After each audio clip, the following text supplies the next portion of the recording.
ओमज्ञानतिमिरन्धस्य ज्ञानाञ्जनशलाकया चक्षुरुन्मिलितं येन तस्मै श्रीगुरवे नमः। श्रीचैतन्यमनोभीष्टं स्थापितं येन भूतले स्वयं रूपा कदा मह्यं ददाति स्वपदान्तिकं। वन्देऽहं श्रीगुरो श्रीयुतपदकमलं श्रीगुरोन् वैष्णवांश्च श्रीरूपां साग्रजातां सहगण रघुनाथान्वितं तं सजीवं साद्वैतं सावधूतं परिजनसहितं कृष्णचैतन्यदेवं श्रीराधा कृष्णपादान् सहगण ललिता श्रीविशाखान्वितांश्च नमो विष्णुपादाय कृष्णप्रेष्ठाय भूतले श्रीमते भक्तिवेदांत स्वामिनिति नामिने। नमस्ते सारस्वते देवे गौरवाणी प्रचारिणे निर्विशेष शून्यवादी पाश्चात्य देशतारिणे। नमो महावदन्याय कृष्ण प्रेम प्रदायते कृष्णाय कृष्ण चैतन्य नामने गौरतुषे नमः। हे कृष्णा करुणा सिंधु दीनबंधु जगतपते गोपेशा गोपिका कांता राधा कांता नमोस्तुते। तप्त कांचन गौरांगी राधे वृंदावनेश्वरी वृषभानुसुते देवी प्रणमामि हरिप्रिये। वाञ्छाकल्पतरुभ्यश्च कृपा सिन्धुभ्य एव च पतितानां पावनेभ्यो वैष्णवेभ्यो नमो नमः। जय श्री कृष्ण चैतन्य प्रभु नित्यानंद श्री अद्वैत गदाधर श्रीवासादि गौरभक्तवृंदा। हरे कृष्णा कृष्णा कृष्णा हरे हरे हरे राम राम राम हरे हरे। जय जय श्री चैतन्य जय नित्यानंद जय श्री चैतन्य जय जय जय श्री चैतन्य जय नित्यानंद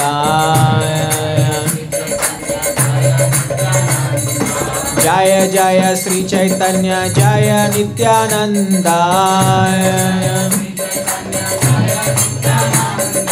जय अद्वैत चंद्र जय गौर भक्त वृंदा जय अद्वैत चंद्र जय गौर भक्त वृंदा जय अद्वैत चंद्र जय गौर भक्त वृंदा।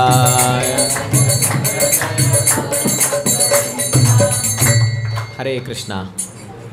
तो आप सभी का स्वागत है हमारे इस संडे क्लास में। तो हम बहुत ही आभारी हैं हमारे सुनील सिंह प्रभु जी का और उनके परिवार का, जो इतने शॉर्ट नोटिस पे एक रात का नोटिस, कल रात को प्रभु जी को इन्फॉर्म किया कि प्रभु जी जगह नहीं मिल रहा है हमें और कहीं टेंपल है कहीं पर, आपके घर में प्रोग्राम करेंगे। और प्रभु जी एग्री हो गए और इतना सुंदर अरेंजमेंट कर रखे, इतना अच्छा माहौल जम रखा है, बड़ा अच्छा लग रहा है। So thank you so much Sunil Prabhu ji and आपका फैमिली। और वैसे भी आज का जो टॉपिक थोड़ा इंटेंस है और ये बहुत ही गौड़ीय वैष्णव संप्रदाय में this is like essence of all the teachings. जो हमारे गौड़ीय वैष्णव उसमें ये जो तत्व आज हम डिस्कस करने वाले हैं यही उसका एसेंस और ये यूनिक है। ये आपको और कहीं पर भी अन्य संप्रदाय में या कहाँ पर भी इस विषय की चर्चा नहीं की गई है। ये बहुत इसीलिए आज का जो टॉपिक है वह है कॉन्फिडेंशियल रीजंस या internal reasons for appearance of Chaitanya Mahaprabhu. तो मैंने लास्ट क्लास ऑनलाइन पर एक्सटर्नल रीजंस पर चर्चा की थी। यदि आपको किसी को याद हो तो 3 कारण बताए थे चैतन्य महाप्रभु के आविर्भाव का। किसी को याद है? यस प्रभु जी। हाँ, हरि नाम का प्रचार प्रसार करने के लिए, करेक्ट। एक यस माता जी।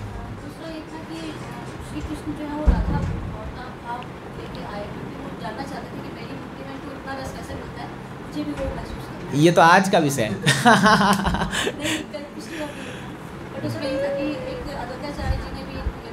हाँ यस, अद्वैताचार्य जी, यस अद्वैताचार्य ने जो प्रार्थना की थी तो उस प्रार्थना के फल स्वरूप चैतन्य भगवान कृष्ण को अवतरित होकर आना पड़ा। ये दूसरा। और एक तीसरा कारण क्या था? जो एक्चुअली पहला कारण था जब मैंने बताया था। व्रज भक्ति, व्रज भक्ति का प्रचार करने के लिए कि वास्तव में व्रज भक्ति क्या होती है। तो ये तीन जो है ये बाह्य कारण थे चैतन्य महाप्रभु के इस संसार में आने का। अभी आप कहेंगे और भी कुछ कारण हो सकता है क्या, हो तो क्या सब कुछ, लेकिन नहीं। हाँ, युग अवतार है, तो युग धर्म जो हरिनाम प्रचार करने के लिए वो एक्सटर्नल रीज़न हो गया। देखिए, जब भगवान कृष्ण इस संसार में आते हैं तो जनरली हम जानते हैं भगवद गीता से, परित्राणाय साधूनां विनाशाय च दुष्कृताम धर्म संस्थापनार्थाय संभवामि युगे युगे, वो भी डिस्कस कर रहे हैं what are the external reasons and internal reasons. तो भगवान कृष्ण आते हैं इस संसार में परित्राणाय साधूनाम, साधुओं की रक्षा करने के लिए और दुष्टों का विनाश करने के लिए। लेकिन ये काम करने के लिए कृष्ण को आने की दरकार नहीं है, भगवान विष्णु काफ़ी है। इनफैक्ट दुष्टों को मारने के लिए तो भगवान विष्णु को खाली सोचना है कि अगर उनके हृदय से बाहर निकल जाए, परमात्मा के रूप में है, तो मर जाएंगे वो लोग, तो ज़्यादा कुछ करने का दरकार नहीं है उनको। फिर भी कृष्ण क्यों आते हैं? क्योंकि ब्रह्मा जी के एक दिन में 28वें मनवंतर में का जो द्वापर युग आता है उसमें कृष्ण स्वयं आते हैं, साक्षात व्रजेंद्र नंदन भगवान स्वयं अवतरित होते हैं इस संसार पे, जो पूर्ण पुरुषोत्तम षड ऐश्वर्य भगवान है। लेकिन इस द्वापर युग में क्या हुआ, जब कृष्ण आए और दुष्टों का संहार करने वाले जो अवतार आने वाले थे वो दोनों का टाइमिंग सेम हो गया, है ना। जैसे मान लीजिए चीफ मिनिस्टर कोई कंपनी में विजिट करने जा रहे हैं, उसी से प्राइम मिनिस्टर का भी आगमन हो गया, है ना। तो अब दोनों एक ही साथ कर चलेगा, अब दोनों एक दूसरे से मर्ज नहीं होंगे, वो पॉसिबल नहीं है भौतिक रूप में। लेकिन आध्यात्मिक रूप में क्या होता है, ये जो विष्णु आने वाले थे दुष्टों को मारने के लिए, वो कृष्ण में ही मर्ज होकर के साथ में आ गए। इसीलिए जितने भी दुष्टों को भगवान ने मारा वो सब विष्णु ने मारा, कृष्ण ने कभी अस्त्र नहीं उठाया। आप देखोगे उनकी लीला में कृष्ण ने किसी को भी नहीं मारा, एक्चुअली वो विष्णु के थ्रू भगवान ने काम कराया। क्योंकि कृष्ण तो केवल आए, अपना लीला को एंजॉय किया, थोड़ा मस्ती उस्ती किया, चले गए यहाँ से। भगवान का खाली यही रोल था आने का। तो उसी प्रकार चैतन्य महाप्रभु जो है ना, तो युग धर्म का प्रचार करने के लिए, हरिनाम का प्रचार करने के लिए भगवान को आना ही था इस संसार में। तो ये बाह्य कारण थे। लेकिन यहाँ पर अभी हम तीन कारण डिस्कस करेंगे जिस कारणवश भगवान कृष्ण चैतन्य महाप्रभु के रूप में आते हैं, और ये हरिनाम का प्रचार करना और भगवान का इंटरनल रीजन ये दोनों साथ में किया गया। अभी आप जब ये कारण को सुनेंगे तब आपको बड़ा आश्चर्य होगा कि भगवान भी क्या सोचते हैं। देखिए, एक बात हम जानते हैं कृष्ण भक्ति में कि भगवान भी एक इंसान है। इंसान मतलब he is a living being, he is a sentient being. वो कोई खाली ऐसा पुतला नहीं है, या वो कोई एक खाली एक ऐसा आकाश या लाइट ऐसा नहीं है। उनके अंदर भावनाएं हैं, इमोशंस हैं। जो चीज़ें हम एक्सपीरियंस करते हैं वही चीज़ भगवान भी एक्सपीरियंस करते हैं। तो इसीलिए अभी ये तीन कारण कृष्णदास कविराज गोस्वामी बहुत सुंदर रूप से बताते हैं। एक्चुअली ये पूरा कवर करने के लिए मुझे कम से कम 3 या 4 घंटे चाहिए, लेकिन मैं जानता हूँ आप लोग इतना सह नहीं पाओगे या मुझे बर्दाश्त नहीं कर पाओगे, तो मैं 1-1.5 घंटे में इसको पूरा वाइंड अप करने का प्रयास करूँगा। और हम आज बहुत सारे श्लोक पढ़ेंगे इसमें से, क्योंकि चैतन्य चरितामृत एक ऐसा ग्रंथ है कि इसके श्लोक पढ़े बिना इसको समझना बहुत मुश्किल है। ये हालांकि बांग्ला भाषा में लिखा गया है, लेकिन एक एक शब्द में नेक्टर है पूरा। ये बोलते हैं ना, ये अमृत का खान है। अगर ये कोई सही में जानना चाहता है कि भक्ति क्या है, भक्ति का रस क्या है, ये श्रीमद् भागवतम में सुखदेव स्वामी कहते हैं, निगम कल्प तरोर गलितम फलम सुखमुखाद अमृत द्रव संयुतम पीबत भागवतम रसमालयम मुहुर और रसिका भूवि भावुका। ए रसिक भक्तों, यदि तुमको किसी रस का आस्वादन करना है तो इस भागवत को पियो, इस भागवत को पियो, क्योंकि ये एक ऐसा रस का प्याला है, एक ऐसा रस का अमृत है, या ऐसा रस का फल है जिसमें कोई बीज नहीं है, नहीं कोई छिलका है। मान लीजिए आपको खाली ऐसा आम मिल जाए जिसमें कोई बीज नहीं है और कोई छिलका भी नहीं है, डायरेक्ट आपको खाना है, कितना मज़ा आएगा, है ना। और आज हमारे प्रभु जी रसगुल्ला का उदाहरण दे रहे थे, कहीं से भी खाओ रस ही निकलता है, तो वो भागवतम है। अभी उसी भागवतम को कंडेंस्ड बना करके और उसमें रस का ठूस ठूस के भर करके ये ग्रंथ दे दिया चैतन्य महाप्रभु ने, चैतन्य चरितामृत। ये तो और ज़्यादा इसके अंदर रस भरा पड़ा है। तो इसीलिए ये इतना रसीला है कि इसको अगर हम अच्छे से पढ़ें और समझें तो पढ़ाई आनंदमय है। तो मैं कुछ श्लोक पढ़ूंगा और कुछ फिर इसकी व्याख्यान हम करेंगे आगे। अभी देखिए, रस के बारे में जब चर्चा करते हैं तो 5 रसों का वर्णन आप सब जानते ही होंगे, शास्त्र में किया गया है। शांत रस, दास्य रस, साख्य रस, वात्सल्य रस और माधुर्य रस। इसमें शांत रस को उतनी प्रधानता नहीं दी गई है। हमारे गौड़ीय वैष्णव में खासकर 4 रसों के बारे में बहुत ज़्यादा प्रधानता दी गई है, दास्य, साख्य, वात्सल्य और माधुर्य। हालांकि जो भक्त जिस रस में होता है वो उस रस का आस्वादन फुल्ली करता है और वो सोचता है कि इस रस में जो आनंद है वो किसी और रस में नहीं है। मतलब अगर आप हनुमान जी को कभी बोलोगे कि तुम जाके भगवान राम के फ्रेंड बन जाओ या कंधे में हाथ जाके रख लो, वो कभी नहीं करेंगे ये। उनको तो भगवान रामचंद्र एक मालिक के रूप में और वो एक दास्य के रूप में वही पसंद है ना। या अगर आप अर्जुन को या किसी और को कहोगे जो साख्य रस में कि आप वात्सल्य का रूप ले लीजिए, दे कांट डू इट, वो कर नहीं सकते। तो हर एक रस में जो भक्त है वो अपने में परिपूर्ण है, बड़ा आस्वादन कर रहा है, उसको बड़ा आनंद है और उसको कभी भी मन में फीलिंग नहीं आती, कभी भी, कि मुझे दूसरे रस को आस्वादन करना चाहिए, कभी नहीं। लेकिन फिर भी शास्त्र बताते हैं कि इनमें ग्रेजुअल एलिवेशन होता है। जो भक्त दास्य भाव में है उनसे ऊपर जो सखा भाव में, साख्य में, वो ज़्यादा रस को आस्वादन करते हैं। सखा से ज़्यादा जो है वो वात्सल्य के लोग आस्वादन करते हैं और उनसे भी ज़्यादा माधुर्य रस के भक्त आस्वादन करते हैं, माधुर्य रस। अभी माधुर्य रस में 2 शाखाएं हैं, एक है स्वकीय माधुर्य रस, एक है परकीय माधुर्य रस। आपको ये याद भी नहीं है तो कोई चिंता नहीं है, ये मेन टॉपिक नहीं है याद करना, इसको अपने आप याद हो जाएगा बाद में। स्वकीय मतलब जो भगवान की रानियां होती है, द्वारका में जो उनकी 16,108 रानियां थी, विवाहित प्रेम का संबंध, पति पत्नी का संबंध जो है, उस रस को बोलते हैं स्वकीय माधुर्य रस। और जो अविवाहित संबंध है वो है परकीय माधुर्य रस। ठीक है। अभी जनरली अगर आप भौतिक दृष्टि में देखेंगे तो आप कोई भी बॉयफ्रेंड गर्लफ्रेंड जो लव मैरिज किए होंगे उनको जाके पूछिए आपको ज़्यादा आनंद कब आता था, शादी के पहले कि बाद में। तो आपको नेचुरल आंसर मिलेगा, पहले मज़ा आता था जब हम छुप छुप के जाते थे सेंट्रल पार्क के पीछे और हम जब मिलते थे, है ना, तो घर में झूठ बोल के जाना, सारे व्हाट्सएप चैट को डिलीट कर देना, वो सब जो सारा जो चलता है परकीय भाव में, उसका एक आनंद ही अलग है, क्योंकि ये सच्चाई है, ये कोई झूठ नहीं है। देखिए इस दुनिया में कोई भी चीज़ ऐसी नहीं हो सकती है जो आध्यात्मिक जगत से नहीं आ रही है। तो प्रभुपाद जी कहते थे ये भी जो आप देखते हो दुनिया भौतिक जगत में, ये उसका ही रिफ्लेक्शन है, लेकिन ये परवर्टेड रिफ्लेक्शन है, उल्टा रिफ्लेक्शन है। तो वहाँ जो आनंद है यहाँ दुख देता है वो चीज़। तो ये जो स्वकीय और परकीय में भी परकीय ज़्यादा आनंदमयी है। अब परकीय रस में भी कई गोपियाँ हैं, कई सारी गोपियाँ हैं, भगवान की अनंत गोपियाँ हैं, लेकिन उसमें भी जो सबसे टॉप मोस्ट गोपी है वो है श्रीमती राधा रानी। राधा रानी का जो स्थान है, जो शास्त्र कहता है, वो और किसी का भी नहीं है। अभी आप जब हम श्लोक पढ़ेंगे आगे आप समझ जाओगे राधा रानी का स्थान क्या है और भगवान कृष्ण क्यों इतना उनके प्रति आकर्षित है। इसलिए आप देखोगे हमारे मंदिर में विग्रह है राधा मदन मोहन, तो भगवान का नाम है मदन मोहन, जो मदन को भी मोह लेते हैं, है ना। कंदर्प कोटि कमनीय विशेष शोभम, करोड़ करोड़ कामदेव को भगवान जीत लेते हैं, उनके सामने कामदेव की कुछ नहीं चलती है। लेकिन राधा रानी का नाम क्या है? मदन मोहन मोहिनी, जो मदन मोहन को भी मोह लेते हैं। राधा रानी इतना उनके अंदर गुण है जो भगवान कृष्ण को आकर्षित कर लेते हैं, और वो भगवान अभी खुद अपने मुख से कहेंगे ये बात यहाँ पर।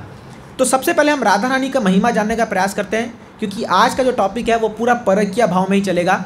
हाँ, अभी इसके पहले मेरा एक डिस्क्लेमर ये है कि आपसे मेरा गुजारिश है कि कोई भी कृपया अपने मन में भगवान कृष्ण और राधा रानी की लीलाओं को गलत दृष्टि से न देखे, न उसके ऊपर विचार करे, और नहीं, क्योंकि हम सब जो है बद्ध जीवात्मा होने के कारण हमारे मन में स्वाभाविक है कि ये भावनाएं आ सकती है।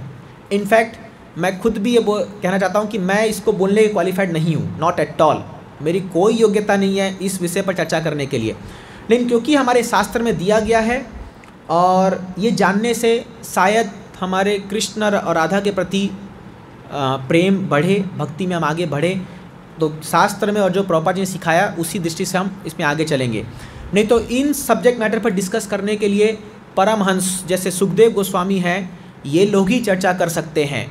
जिन लोग संसार से पूर्णतया विरक्त हैं और जिनके मन में लेस मात्र भी काम, क्रोध, लोभ, मद, मत्सर ये सब नहीं है। लेकिन हमारे अंदर ये, क्योंकि हम बद्ध जीवात्मा हैं तो ये भावना आ सकती है, लेकिन फिर भी केवल सुनने मात्र से भी हमारा शुद्धिकरण हो सकता है। ऐसा भागवतम में सुखदेव स्वामी कहते हैं कि जो भी श्रद्धा से राधा कृष्ण लीलाओं के बारे में सुनता है वो उसका हृदय शुद्ध हो जाता है। ऑफकोर्स इसमें कोई लीला का वर्णन नहीं है, लेकिन फिर भी ये रस तत्व क्या है ये जानना चाहिए। तब हम जान पाएंगे कि गौड़िया वैष्णव हमें क्या प्रदान कर रहा है, कितना महान ये संप्रदाय है जो हमें क्या देने जा रही है। तो राधा रानी के विषय में कहा जाता है, प्रौढ़ निर्मल भाव प्रेम सर्वोत्तम कृष्णेर माधुर्य रस आस्वाद कारण। तो श्रीमती राधा रानी जो है, प्रौढ़ निर्मल भाव, राधा रानी का जो भाव है निर्मल, पहली बात तो उसमें कोई मल नहीं है, और प्रौढ़ मतलब बहुत मैच्योर्ड है। मतलब ऐसी नहीं है कि वो केवल ऐसी भगवान से सेंटिमेंटली प्रेम कर रही है, नहीं, matured and Nirmal without contamination उनका भाव है। प्रेम सर्वोत्तम, सभियों में सबसे उत्तम प्रेम यदि किसी के हृदय में है भगवान कृष्ण के प्रति, वो है श्रीमती राधा रानी। और क्या कहते हैं, कृष्णेर माधुर्य रस आस्वाद कारण। यदि कृष्ण माधुर्य रस को आस्वादन करते हैं तो उसकी कारण है श्रीमती राधा रानी। मतलब राधा रानी के कारण ही कृष्ण जो है माधुर्य रस को आस्वादन करते हैं, माधुर्य रस का। अभी नेक्स्ट जो है इसमें कविराज गोस्वामी बताते हैं कि राधा और कृष्ण के बीच का संबंध क्या है। इसमें ये बता रहे, एक श्लोक आता है, राधा कृष्ण प्रणय विकृतिर अल्लादिनी शक्ति रस्मात् एकात्मानवपि भुवि पूरा देह भेदम गतौ तो चैतन्याख्यम प्रकटम अधुना तद्वयम चैक्यमाप्तम राधा भावद्युति सुवलितम नौमि कृष्ण स्वरूपम। राधा और कृष्ण जो है वो एक ही तनु है, एक ही शरीर है, लेकिन माधुर्य रस को आस्वादन करने के लिए वो दो रूप का धारण किए हैं। आगे भी इसमें बताया जाएगा। राधा रानी कृष्ण की आह्लादनी शक्ति है। भगवान की तीन शक्ति होती है, सच्चिदानंद, तो संवित, संधिनी, आह्लादनी। अभी ये तीन शक्ति भगवान का तीन कार्य करती है। सत मतलब इटर्नल, नित्य, चित मतलब ज्ञानवान, और आनंद मतलब भगवान को जो आनंद देती है। अभी इसमें से आह्लादनी शक्ति जो श्रीमती राधा रानी है वो बनी ही है केवल कृष्ण को आनंद देने के लिए। मतलब उनका क्रिएशन ही हुआ है only to give pleasure to Krishna, आह्लादनी शक्ति। इसीलिए राधा रानी का दो काम है, एक तो वो भगवान कृष्ण को आनंद देती है और दूसरा भक्तों का पालन करती है। आप सबको जो भक्ति में रस आ रहा है या कभी आया, कभी तो आया होगा ना, कभी हरिनाम करते वक्त, कभी शास्त्र पढ़ते वक्त, कभी लेक्चर सुनते वक्त, जो भी आपको रस आ रहा है वो श्रीमती राधा रानी से आ रहा है। यदि राधा रानी की कृपा नहीं होगी ना तो हमें भक्ति में कोई रस नहीं आएगा, हम रसहीन हो जाएंगे। इसीलिए अपराध, अपराध का मतलब पता है आपको? अपराध मतलब जो आपको राधा रानी से दूर कर देगी। इसलिए अगर हमसे कोई वैष्णव अपराध होता है तो तुरंत भक्ति में हमारा रस चला जाएगा, टेस्ट नहीं आएगा, होली नेम में टेस्ट नहीं आएगा, भागवत में मजा टेस्ट नहीं आएगा, भक्तों के संग में आनंद नहीं आएगा, सब कुछ गड़बड़ गड़बड़ दिखेगा, क्योंकि राधा रानी कृपा हट गई हमसे। अपराध का मतलब ये है, वो राधा रानी से हम दूर हो जाते हैं। तो ये आह्लादनी शक्ति दो कार्य करती है। अभी राधा रानी जो है अल्लाधीर सार प्रेम प्रेम सार भाव भावेर परम काष्ठा नाम महाभाव। इसको भी देखिए, बहुत सुंदर श्लोक है ये। अल्लाधीर सार प्रेम, आह्लादनी शक्ति का काम है, उसका वस्तु क्या है? प्रेम। मतलब जिस पर भी आह्लादनी शक्ति कृपा हुई है वो प्रेम प्राप्त कर जाएगा। प्रेम सार भाव, यदि किसी व्यक्ति को प्रेम हो गया भगवान से तो उसका क्या सिम्टम है? भाव उत्पन्न होगा उसके अंदर। अलग अलग भाव है, अष्ट सात्विक विकार है, अलग अलग भाव उत्पन्न होंगे भगवान के प्रति। भावेर परम काष्ठा, यदि भाव में भी सबसे टॉप मोस्ट किसी का भाव है वो है राधा रानी, और उसका क्या नाम है? महाभाव। ये महाभाव का जो स्टेज है ये किसी के लिए संभव नहीं है। इस भौतिक दुनिया में कोई भी जीवात्मा महाभाव तक नहीं पहुंच सकता। एटलीस्ट हम भाव प्रेम लास्ट तक पहुंच सकते हैं, ठीक है। भक्ति के 8 स्टेजेस हैं। जैसे पहला स्टेज है आदौ श्रद्धा, साधु संग, देन भजन क्रिया, अनर्थ निवृत्ति, निष्ठा, आसक्ति, भाव, प्रेम। ये 8 स्टेज है भक्ति के। एट मैक्स आप भाव प्रेम तक पहुंच सकते हो।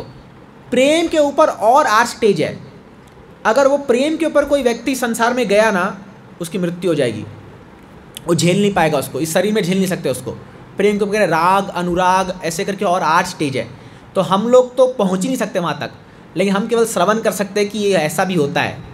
तो राधा रानी माने 8 + 8 16 का जो 16वां टॉप मोस्ट है महाभाव, वो केवल पूरे ब्रह्मांड, पूरे क्रिएशन, जितने भी लोग उत्पन्न हुए संसार में या पूरे भगवान की सृष्टि में, केवल एक के पास है। वो है राधा रानी।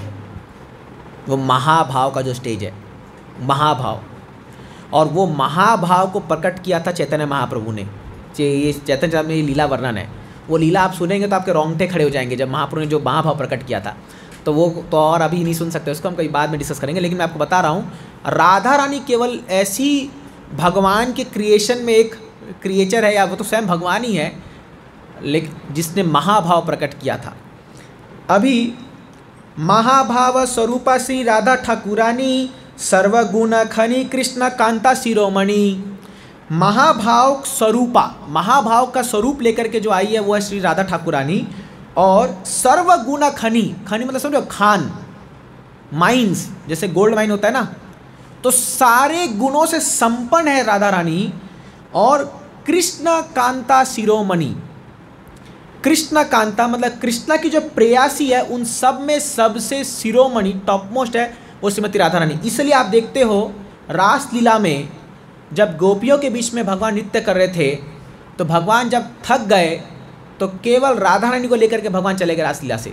सारी गोपियाँ एकदम अचानक से भगवान डांस कर रहे हैं और करते करते जो है तुरंत से गायब हो जाते हैं, और राधा रानी को अपने कंधे पर बैठा करके भाग जाते हैं रासलीला से, केवल राधा रानी। तो उस समय गोपियाँ जो हैं वो इतना ज़्यादा, इतना इंटेंस सेपरेशन को फील होता है, और वो बोलते हैं कि मतलब राधा रानी तुम्हारा क्या स्तर है, मतलब तुम किस लेवल की भक्त हो कि हम सबों में, हालांकि अभी हम गोपियों का भी वर्णन करेंगे, उनके शुद्ध भक्ति क्या होती है आप सुनोगे तो आपको इतना अच्छा लगेगा कि गोपियों क्या भाव है।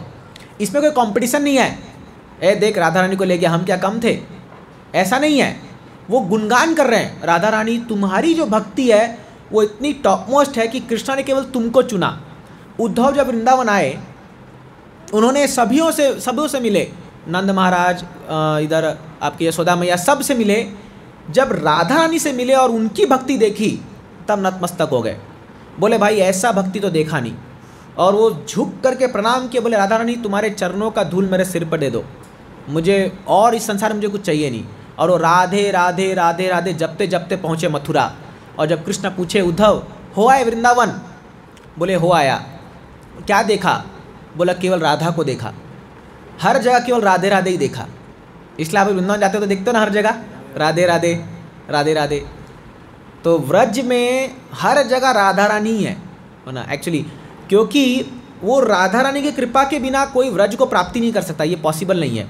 और कृष्ण ने वृंदावन की जो भक्ति है, व्रज की भक्ति देने का अधिकार केवल राधा रानी को दिया, और कोई दे नहीं सकता। तो अभी जो भी हमारे गुरुजन या जो भी भक्त लोग इस लीनिएज में आते हैं, वो उन्हीं की कृपा को प्राप्त करके लोगों को भक्ति प्रदान करते हैं, ये राधा रानी के।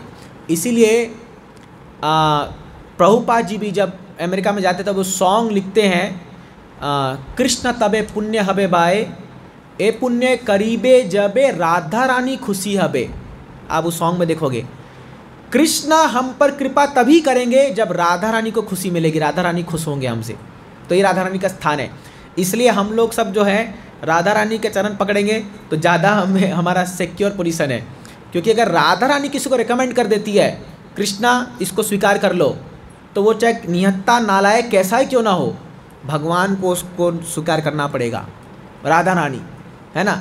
जैसे अगर घर में भी आप देखते हो, अगर कोई आता है, अगर किसी की वाइफ बोल देती है अरे हाँ इसको दान दे दो या ये चीज़ खरीद लो, है ना। मैं एक बार एग्जांपल दे रहा था, एक बार मैं गीता बांट रहा था, तो एक एक व्यक्ति बैठा था, एक हस्बैंड, वो उसको बहुत पसंद आ गया भगवत गीता, सब कुछ बताया उसको गीता के बारे में, लेने जा ही रहा था, उसकी वाइफ टोक दी, अरे क्या करोगे, इतना सारा किताब रखा घर में, क्या पढ़ के करोगे। तो मैं बोला अरे इनको पढ़ना आपको क्या तकलीफ़ है। बोले नहीं लेना बस। वो कितना ही हाथ पाँव मार लिया, मैं लिया नहीं अंत तक वो। मैं बोला तो मेरा टाइम बोल देते, इनको समझाना तो इनको समझाता पहले, आप पर क्यों टाइम वेस्ट किया। क्योंकि ये हेड मिस्ट्रेस यही है, ये बोलेगी तो सैंक्शन होगा। वैसे ही ये जैसे एग्जाम्पल है, श्रीमती राधा रानी ऐसी ही है। और राधा रानी जब आपको अगर सैंक्शन कर देगी, इस भक्त तो स्वीकार लो, हो गया हमारा बेड़ा पार हो गया फिर।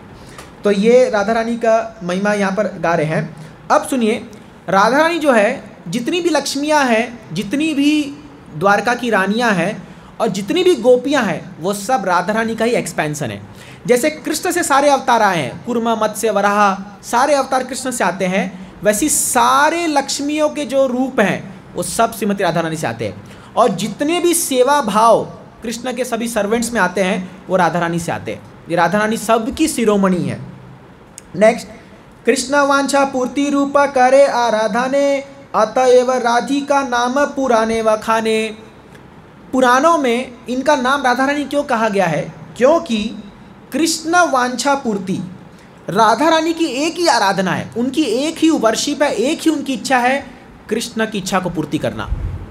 मतलब राधा रानी एक एक श्वास जो लेती है ना, उस एक एक श्वास में उनका एक ही अभिलाषा क्या है?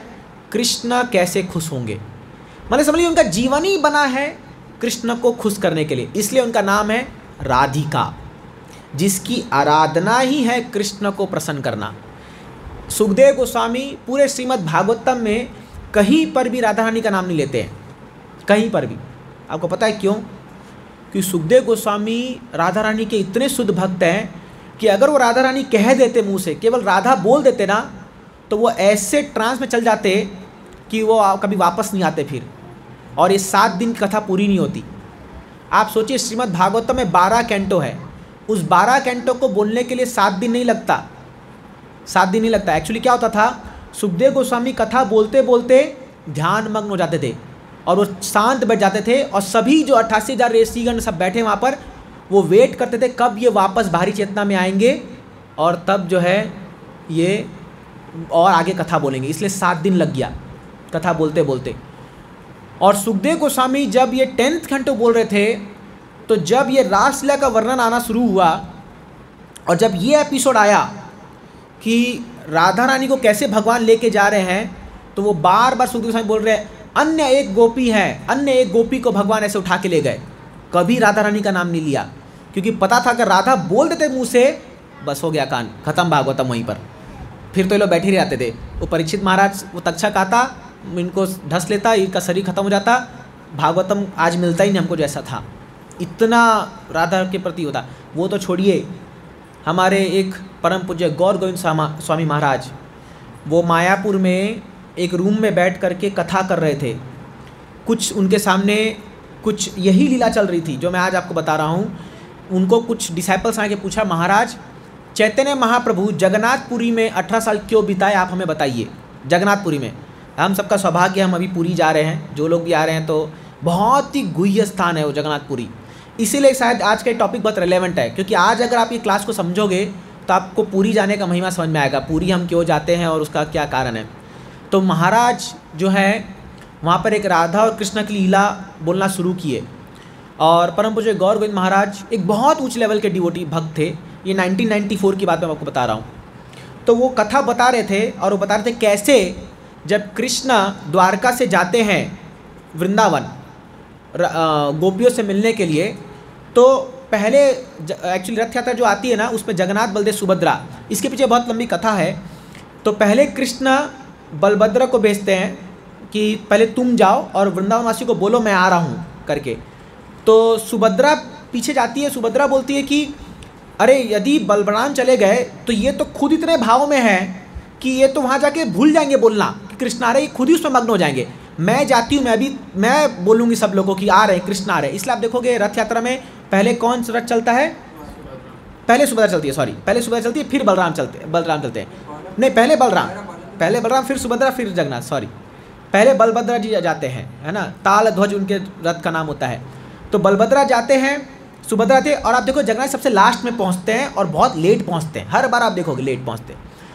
तो जब जगन्नाथ जी मतलब कृष्ण जा रहे हैं द्वारका वृंदावन की ओर, तो ये लोग तो पहुंच गए, बोल दिए, तो सारी गोपियां जो है ना कुंज में आकर के इकट्ठे हो जाती है, अभी आ रहे कृष्णा, और एकदम राह देखे हुए, कितने साल से राह देख रहे हैं ये लोग। मैंने आपको पहले ही बताया होगा, ये हर एक गोपियाँ जब से कृष्णा वृंदावन छोड़ के गए हैं 11 साल की उम्र से, हर एक दिन आ करके फ्रेश फ्लावर्स को ला करके माला बनाती थी, शाम तक इंतजार करती थी आज कृष्णा आएंगे तो इनको गुंज की माला और ये सुंदर सुंदर पुष्प की माला पहनाऊंगी।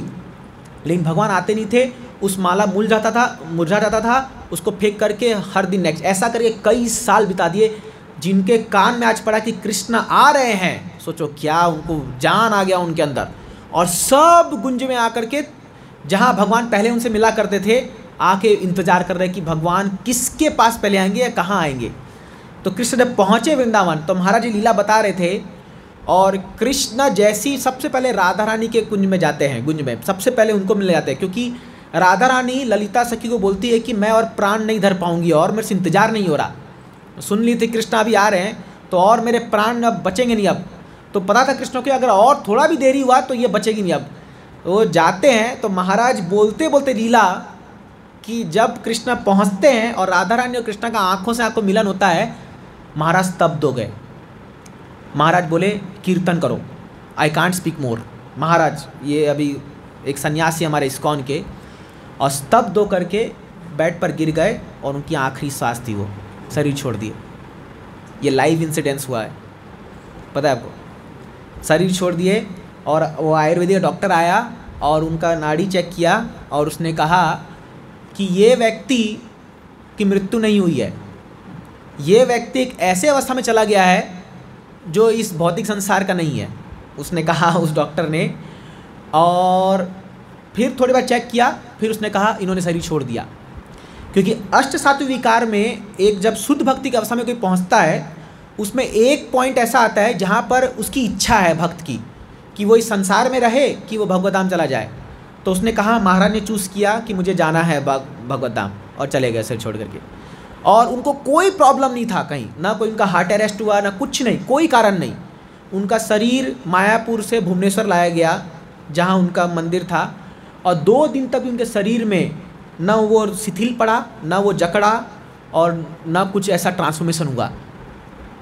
तो आप सोचिए आज भी इस संसार में ऐसे लोग हैं जो राधा और कृष्ण की लीला को स्मरण करके ऐसे अवस्था में चल जाते हैं। तो आप सोचिए ये कोई भौतिक लीला होगी क्या? क्या ये कोई साधारण पुरुष स्त्री का संबंध होगा क्या? आप सोचिए। मैं आपको ये क्यों बता रहा हूँ, क्योंकि ये लीलाएं राधा कृष्ण की इतनी इंटेंस है, इतनी शुद्ध अवस्था में है कि ये इस संसार तो छोड़िए, जो पूरे ब्रह्मांड की सबसे टॉप मोस्ट स्थान का जो पोजीशन है वहाँ तक हमें पहुँचा सकती है। लेकिन हम खाली सुन करके इसको अप्रिशिएट कर सकते हैं कि ये क्या, ये कृष्ण लीला और ये हमें हमारे आचार्यगण दे रहे हैं। तो ये राधा रानी का महिमा बताते हुए आगे और श्लोक कहते हैं, राधा पूर्ण शक्ति कृष्ण पूर्ण शक्तिमान, दुई वस्तु भेद नाई शास्त्र प्रमाण। राधा पूर्ण शक्ति कृष्ण शक्तिमान। जिस प्रकार एक अग्नि होता है तो अग्नि में हीट गर्माहट होती है, अभी आप अग्नि और उसकी गर्माहट को अलग नहीं कर सकते, है ना। आप जैसे मस्क, वो हीरा होता है जिसके उसके सुगंध आती है, जिसके मस्क होता है, हाँ नाभि, सॉरी, उससे उसकी सुगंध अलग नहीं कर सकते। जैसे आपको बोलोगे आप रोज़ फ्लावर है, उससे सुगंध अलग नहीं कर सकते, उसी प्रकार आप राधा और कृष्ण को अलग नहीं कर सकते, क्योंकि राधा शक्ति है और कृष्ण शक्तिमान है। ये दोनों को हम अलग ही नहीं कर सकते हैं। राधा कृष्ण एक देह एक आत्मा दूह देह धरी, अन्योन्य विलास रूप धरी। एक ही आत्मा है, 2 रूप धारण करी है और आपस में एक्सचेंज करके विलास आनंद को भोगते हैं। ये राधा कृष्ण की महिमा है। तो अब जब हम राधा रानी की महिमा को जान लिए, अब हमारे 3 कारण पे, अब तो क्लास स्टार्ट हुआ है अब हम जा रहे हैं 3 कारण पे क्यों कृष्ण चैतन्य महाप्रभु के रूप में आते हैं। सबसे पहला कारण, कृष्ण सोच रहे हैं अपने वृंदावन में बैठ करके, अरे ये राधा की महिमा गा सुन रहे हैं, ये राधा का प्रेम क्या है, देखो, मैं राधा रानी से, हम दोनों आपस में एक्सचेंज करते हैं, लव एक्सचेंज करते हैं, जो भी हम पास्ट टाइम लीला करते हैं उसमें बड़ा आनंद आता है। लेकिन मुझे लगता है कि राधा रानी ज़्यादा एंजॉय करती है, राधा रानी को ज़्यादा मजा आता है मुझसे। पहली बात तो सोचे कि राधा का प्रेम कैसा प्रेम है। इसके श्लोक में कहते हैं, निज प्रेमा स्वादे मोरा हय ये आह्लादा ताहा हईते कोटि गुण राधा प्रेमा स्वादा। जो आनंद मैं अनुभव करता हूँ, राधा रानी कोटि गुना, 1 करोड़ गुना ज़्यादा मेरे से ज़्यादा आनंद महसूस करती है, मुझे ऐसा लगता है। ये भगवान कह रहे हैं। तो कृष्ण कहते हैं, मुझे उस प्रेम को स्वाद छकना है जो श्रीमती राधा रानी चख रही है। मतलब ये ट्रांसेंडेंटल जेलेसी है। अरे उसको इतना मज़ा कैसे आ रहा है, उसको ज़्यादा आनंद आ रहा है, और उसका प्रेम क्या है। अभी देखिए, राधा रानी का प्रेम का एक श्लोक में आपको 3 क्वालिटी पता चलेगा, उसका प्रेम कैसा है। ये रूप गोस्वामी श्लोक लिखते हैं, विभुरपि कलयन सदभिवृद्धम गुरुरपि गौरव चर्या विहीना मुहुरूप चित्तवक्रिमपि शुद्धो जयति मुरद्विषी राधिका अनुराग। हालांकि राधा रानी का प्रेम सर्वत्र व्याप्त है, हर जगह है। जैसे मैंने आपको कहा, ऐसा कोई स्थान नहीं वृंदावन में जहाँ राधा रानी का नाम नहीं है। हाँ, एक सॉन्ग भी है, बरसाने में राधे राधे वृंदावन में राधे राधे, बहुत फेमस हुआ ये सॉन्ग, है ना। तो जब भी आप अभी गोवर्धन परिक्रमा जाएंगे या कहीं भी आप लोग गए वृंदावन है, यही सब बसते रहता है उधर। तो ये फैक्ट एक्चुअली कोई वो नहीं है, हर जगह राधा रानी है। तो राधा रानी का प्रेम हर जगह व्याप्त है, जहाँ उनके भक्त है, जहाँ कृष्ण की चर्चा है, वहाँ श्रीमती राधा रानी है। लेकिन फिर भी ऑल परवेडिंग है, लेकिन फिर भी क्या है, ये हर क्षण बढ़ता जा रहा है। मतलब इतना प्रेम है राधा रानी का, हर क्षण बढ़ता जा रहा है, बढ़ता जा रहा है। फिर क्या है, हालांकि राधा रानी का प्रेम सबसे इंपॉर्टेंट है कृष्ण के लिए, और कोई वस्तु इतनी इंपॉर्टेंट नहीं है जितना राधा रानी का प्रेम है। लेकिन फिर भी ये जो है, इसमें कोई अहंकार नहीं है, अहंकार के रहित है। और तीसरा गुण इसका क्या है, ये हालांकि सबसे शुद्ध है इस संसार में, इससे शुद्ध कुछ नहीं होगा राधा रानी का प्रेम, लेकिन फिर भी इसमें डुप्लीसिटी है। फिर भी इसमें डुप्लीसिटी है। डुप्लीसिटी मतलब क्या है, दोहरापन है। ये जो डुप्लीसिटी आप ये बाद में समझेंगे जब चैतन्य महाप्रभु अपनी लीला बताएंगे कि कैसे राधा रानी अपने प्रेम में कृष्ण को कैसे नचाती है। मतलब वो बोलेगी उठ तो उठेंगे, बैठ तो बैठेगी। हाँ, इवन यहाँ तक भी आपने ये कथा शायद सुनी होगी, जयदेव गोस्वामी एक बार जब लिख रहे थे, चलो ये पास्ट टाइम बहुत सुंदर पास्ट टाइम है। तो जयदेव गोस्वामी हमारे उड़ीसा में जगन्नाथपुरी में एक बहुत बड़े संत हुए। इतने महान संत थे कि उन्होंने एक गीत लिखा, गीत गोविंद, जिसमें राधा कृष्ण की लीला का वर्णन है। वो गीत गोविंद इतना सुंदर सॉन्ग था कि आज भी जगन्नाथ जी जब सोते हैं ना, तो एक चादर में उस गीत गोविंद सॉन्ग को लिख करके उनको लपेटा जाता है उनके जगन्नाथ जी को, तभी वो सोते हैं। बिना उसके वो सोएंगे नहीं, उनको नींद नहीं आती है। जगन्नाथ जी गीत गोविंद को बिना सुने कभी सो नहीं सकते हैं, ऐसा महान ग्रंथ लिखा। तो जब ये जयदेव गोस्वामी गीत गोविंद लिख रहे थे, उस समय क्या हुआ, एक लीला में लिखते लिखते मान लीला आ गई, जहाँ पर कृष्ण जो है राधा रानी को मना रहे। अभी आप लोग जब वृंदावन गए थे, वहाँ पर आपने 4 गढ़ देखा, हाँ याद है किसी को? मानगढ़, दानगढ़, विलासगढ़ और भानुगढ़, ये 4 गढ़ थे, 4 ब्रह्मा जी के मुख थे। तो मानगढ़ में श्रीमती राधा रानी मान करके बैठ गई है। क्यों मान करके बैठ गई है? क्योंकि कृष्णा जो है वो भी थोड़े से छलिया है, वो किसी को अपॉइंटमेंट देते पहुँचते कहीं और है।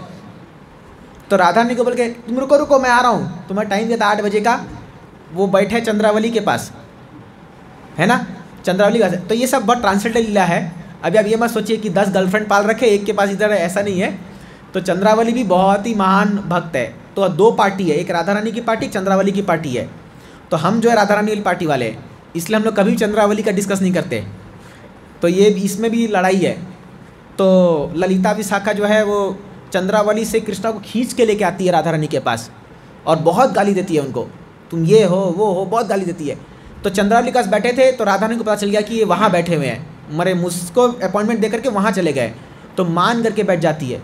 जब मान करके बैठ जाती है तो कृष्ण आके मना रहे हैं उसको, मना रहे, नहीं मान रही है। तो एक पॉइंट आता है जहाँ पर कृष्णा राधा रानी के चरण को अपने सिर पर धर लेते हैं, बोलते अरे अब तो मान जा, तब से मना रहा हूँ। जयदेव गोस्वामी लिख रहे हैं, वो लीला को स्मरण करके बोलते हैं ये नहीं हो सकता, मैं नहीं लिखूँगा इसको, ऐसे कैसे हो जाएगा। अरे कृष्ण अखिल ब्रह्मांड नायक है, 14 भुवन के नायक है वो, उनके सामने थोड़ी कोई इतना महान हो जाएगा कि चरण सिर पे रखेंगे। अब ये भी भक्तों का भी अपना ही एक भाव होता है, इसमें ये नहीं है कि उनको अभिमान है कि ऐसा बोले, ऐसा नहीं हो सकता। तो वहीं पर अपना कलम सही उसे लिख रहे होंगे, पेन को रख दिए, बोले आगे मैं नहीं लिखूँगा, बोले ये पॉसिबल नहीं है। और उनकी एक पत्नी थी, पत्नी पद्मावती उसका नाम था, पद्मावती को कहा मेरा टॉवेल लाओ, मैं स्नान करके आता हूँ। उनका पूरा माइंड डिस्टर्ब हो गया, तो गए नदी में स्नान करने के लिए गए। तो पद्मावती जो थी वो चले गए स्नान करने के लिए। अभी क्या हुआ, कृष्ण जयदेव गोस्वामी बन के आ गए। कृष्ण जयदेव गोस्वामी बन करके रूप में आ गए। बोले पद्मावती मुझे सडनली अभी याद है, मुझे लिखना है। बोले इतना जल्दी स्नान करके आ गए, अभी तो गए थे। बोला अभी मुझे बस लिखना है, जल्दी से आए और वो लाइन लिख दिए, पंक्ति। वो पंक्ति उन्होंने लिखा है अपने हाथों से, आज भी लिखा हुआ है वो गीत गोविंद में, जहाँ पर वो लिखते हैं कृष्ण कैसे राधा रानी के चरण को अपने सिर पर रख रहे हैं। वो पंक्ति लिख करके, और पद्मावती बोली भोजन तो करो। तो फिर वो भोजन खाए और पद्मावती वो भोजन खा के चले गए। अब ये असली जयदेव गोस्वामी आ रहे, स्नान वान हो गया, ये आ गए, आकर के बैठे। तो पहले तो पद्मावती उस जैसे ही अंदर घुसे ये खाना खा रही थी पद्मावती। बोले पद्मावती अरे आज तक ज़िंदगी में कभी तुमने मुझसे पहले भोजन नहीं किया, आज क्या हो गया तेरे को, आज सब कुछ गड़बड़ हो रहा है। एक तो पहले ही मेरा माइंड ऑफ हो गया ये देख करके, और आज तुम भी मेरे से पहले भोजन कर रही हो। बोले आप अजीब बात करते हो, अभी तो खा के गए हो पेट भर के, अभी तो खा के गए और आपको मैंने अपने हाथों से खिलाया, और अभी आप चले गए और इतने जल्दी आ गए और आप मेरे को बोल रहे हो मैं आपसे पहले खा ली। कि आपका माइंड ठीक है कि नहीं है। ऐसा वो नहीं बोली होगी, वो तो बड़ी शिष्टाचार पत्नी थी। तो वो फिर वो बोले ठीक है चल, जाके बैठे वहाँ देखे और वो पंक्ति उन्होंने देखा लिखा हुआ है। अरे बाप रे, जयदेव गोस्वामी तो आँख से धर धर धर धर आंसू गिरने लगे, समझ गए अभी कृष्णा लिखते भी कितना सुंदर हो गया, आप सोचिए। अरे सब चीज़ में एक्सपर्ट है भगवान, कितना सुंदर हैंड राइटिंग होगा, पता नहीं कभी जिंदगी में मौका मिलेगा तो क्या हैंड राइटिंग होगा उनका। वो लिखा हुआ था वहाँ पर, और पद्मावती बोला, पद्मावती के चरणों में पड़ गया। बोले पद्मावती मैं जिंदगी भर उपासना करता रहा भगवान का, लेकिन तू देख तू कितनी भाग्यशाली है कि तू तो कुछ कर ही नहीं ऐसा भक्ति, लेकिन भगवान ने तेरे को दर्शन दिया, तेरे को दर्शन दिया। तू कितनी भाग्यवान है कि आज तेरा जीवन धन्य हो गया पद्मावती। तू तो अरे तू मेरी पत्नी क्या, तू तो मेरी गुरु बन गई है, इतनी महान हो गई है तू। और करके रोने लगे, फुट फुट के रोने लगे। बोले कि आज हो गया, प्रूफ हो गया कि राधा रानी बड़ी है भाई कृष्णा से, ये प्रूफ हो गया। तो ये है राधा रानी की महिमा। मैं कहाँ था, डाइवर्ट हो गया तो एनिया, तो ये राधा रानी के जो गुण हैं ये इतने महान है कि कृष्ण को भी उनके सामने झुकना पड़ता है और कृष्ण को उनके चरणों को अपने सिर में धारण करना पड़ता है। ये जयदेव गोस्वामी ने वहाँ पर लिखा। तो हालांकि डुप्लिसिटी क्या है इसमें, कि ये लीला को बता रहा था, डुप्लिसिटी कि भगवान और कृष्ण राधा की जो लीला है ये बीच में कभी कभी छल कपट, कभी कभी धोखा, इसमें इंटेंस सेपरेशन, कभी विप्रलंब, कभी जो है मिलन, मिलन विप्रलंब, ये इतना स्पॉन्टेनियस चलता है ना कि आपको लगे पागल है ये लोग, पूरे पूरे पागल है। आप चैतन्य चरितामृत का अगर अंतलीला पढ़ोगे ना, क्या चल रहा है समझ में नहीं आएगा उसमें। महाप्रभु चैतन्य, अभी सोचिए चैतन्य महाप्रभु के अंदर ये दोनों बसे हुए हैं, राधा और कृष्णा। तो कभी महाप्रभु को लगता है अरे मुझे कृष्णा मिल गए, तो उनको मिलन का सुख मिलता है। कभी वो रोते रहेंगे, अरे मुझे कृष्णा नहीं मिले, मेरा क्या होगा। राधा रानी इतनी ज़्यादा मग्न है भगवान के भक्ति में कि एक बार वो राधा और कृष्णा बैठे हुए थे एक जगह वृंदावन में। तो मधुमंगल आया, मधुमंगल आ करके तो वहाँ पर एक मधुमक्खी भनभना रही थी, है ना, मधुमक्खी।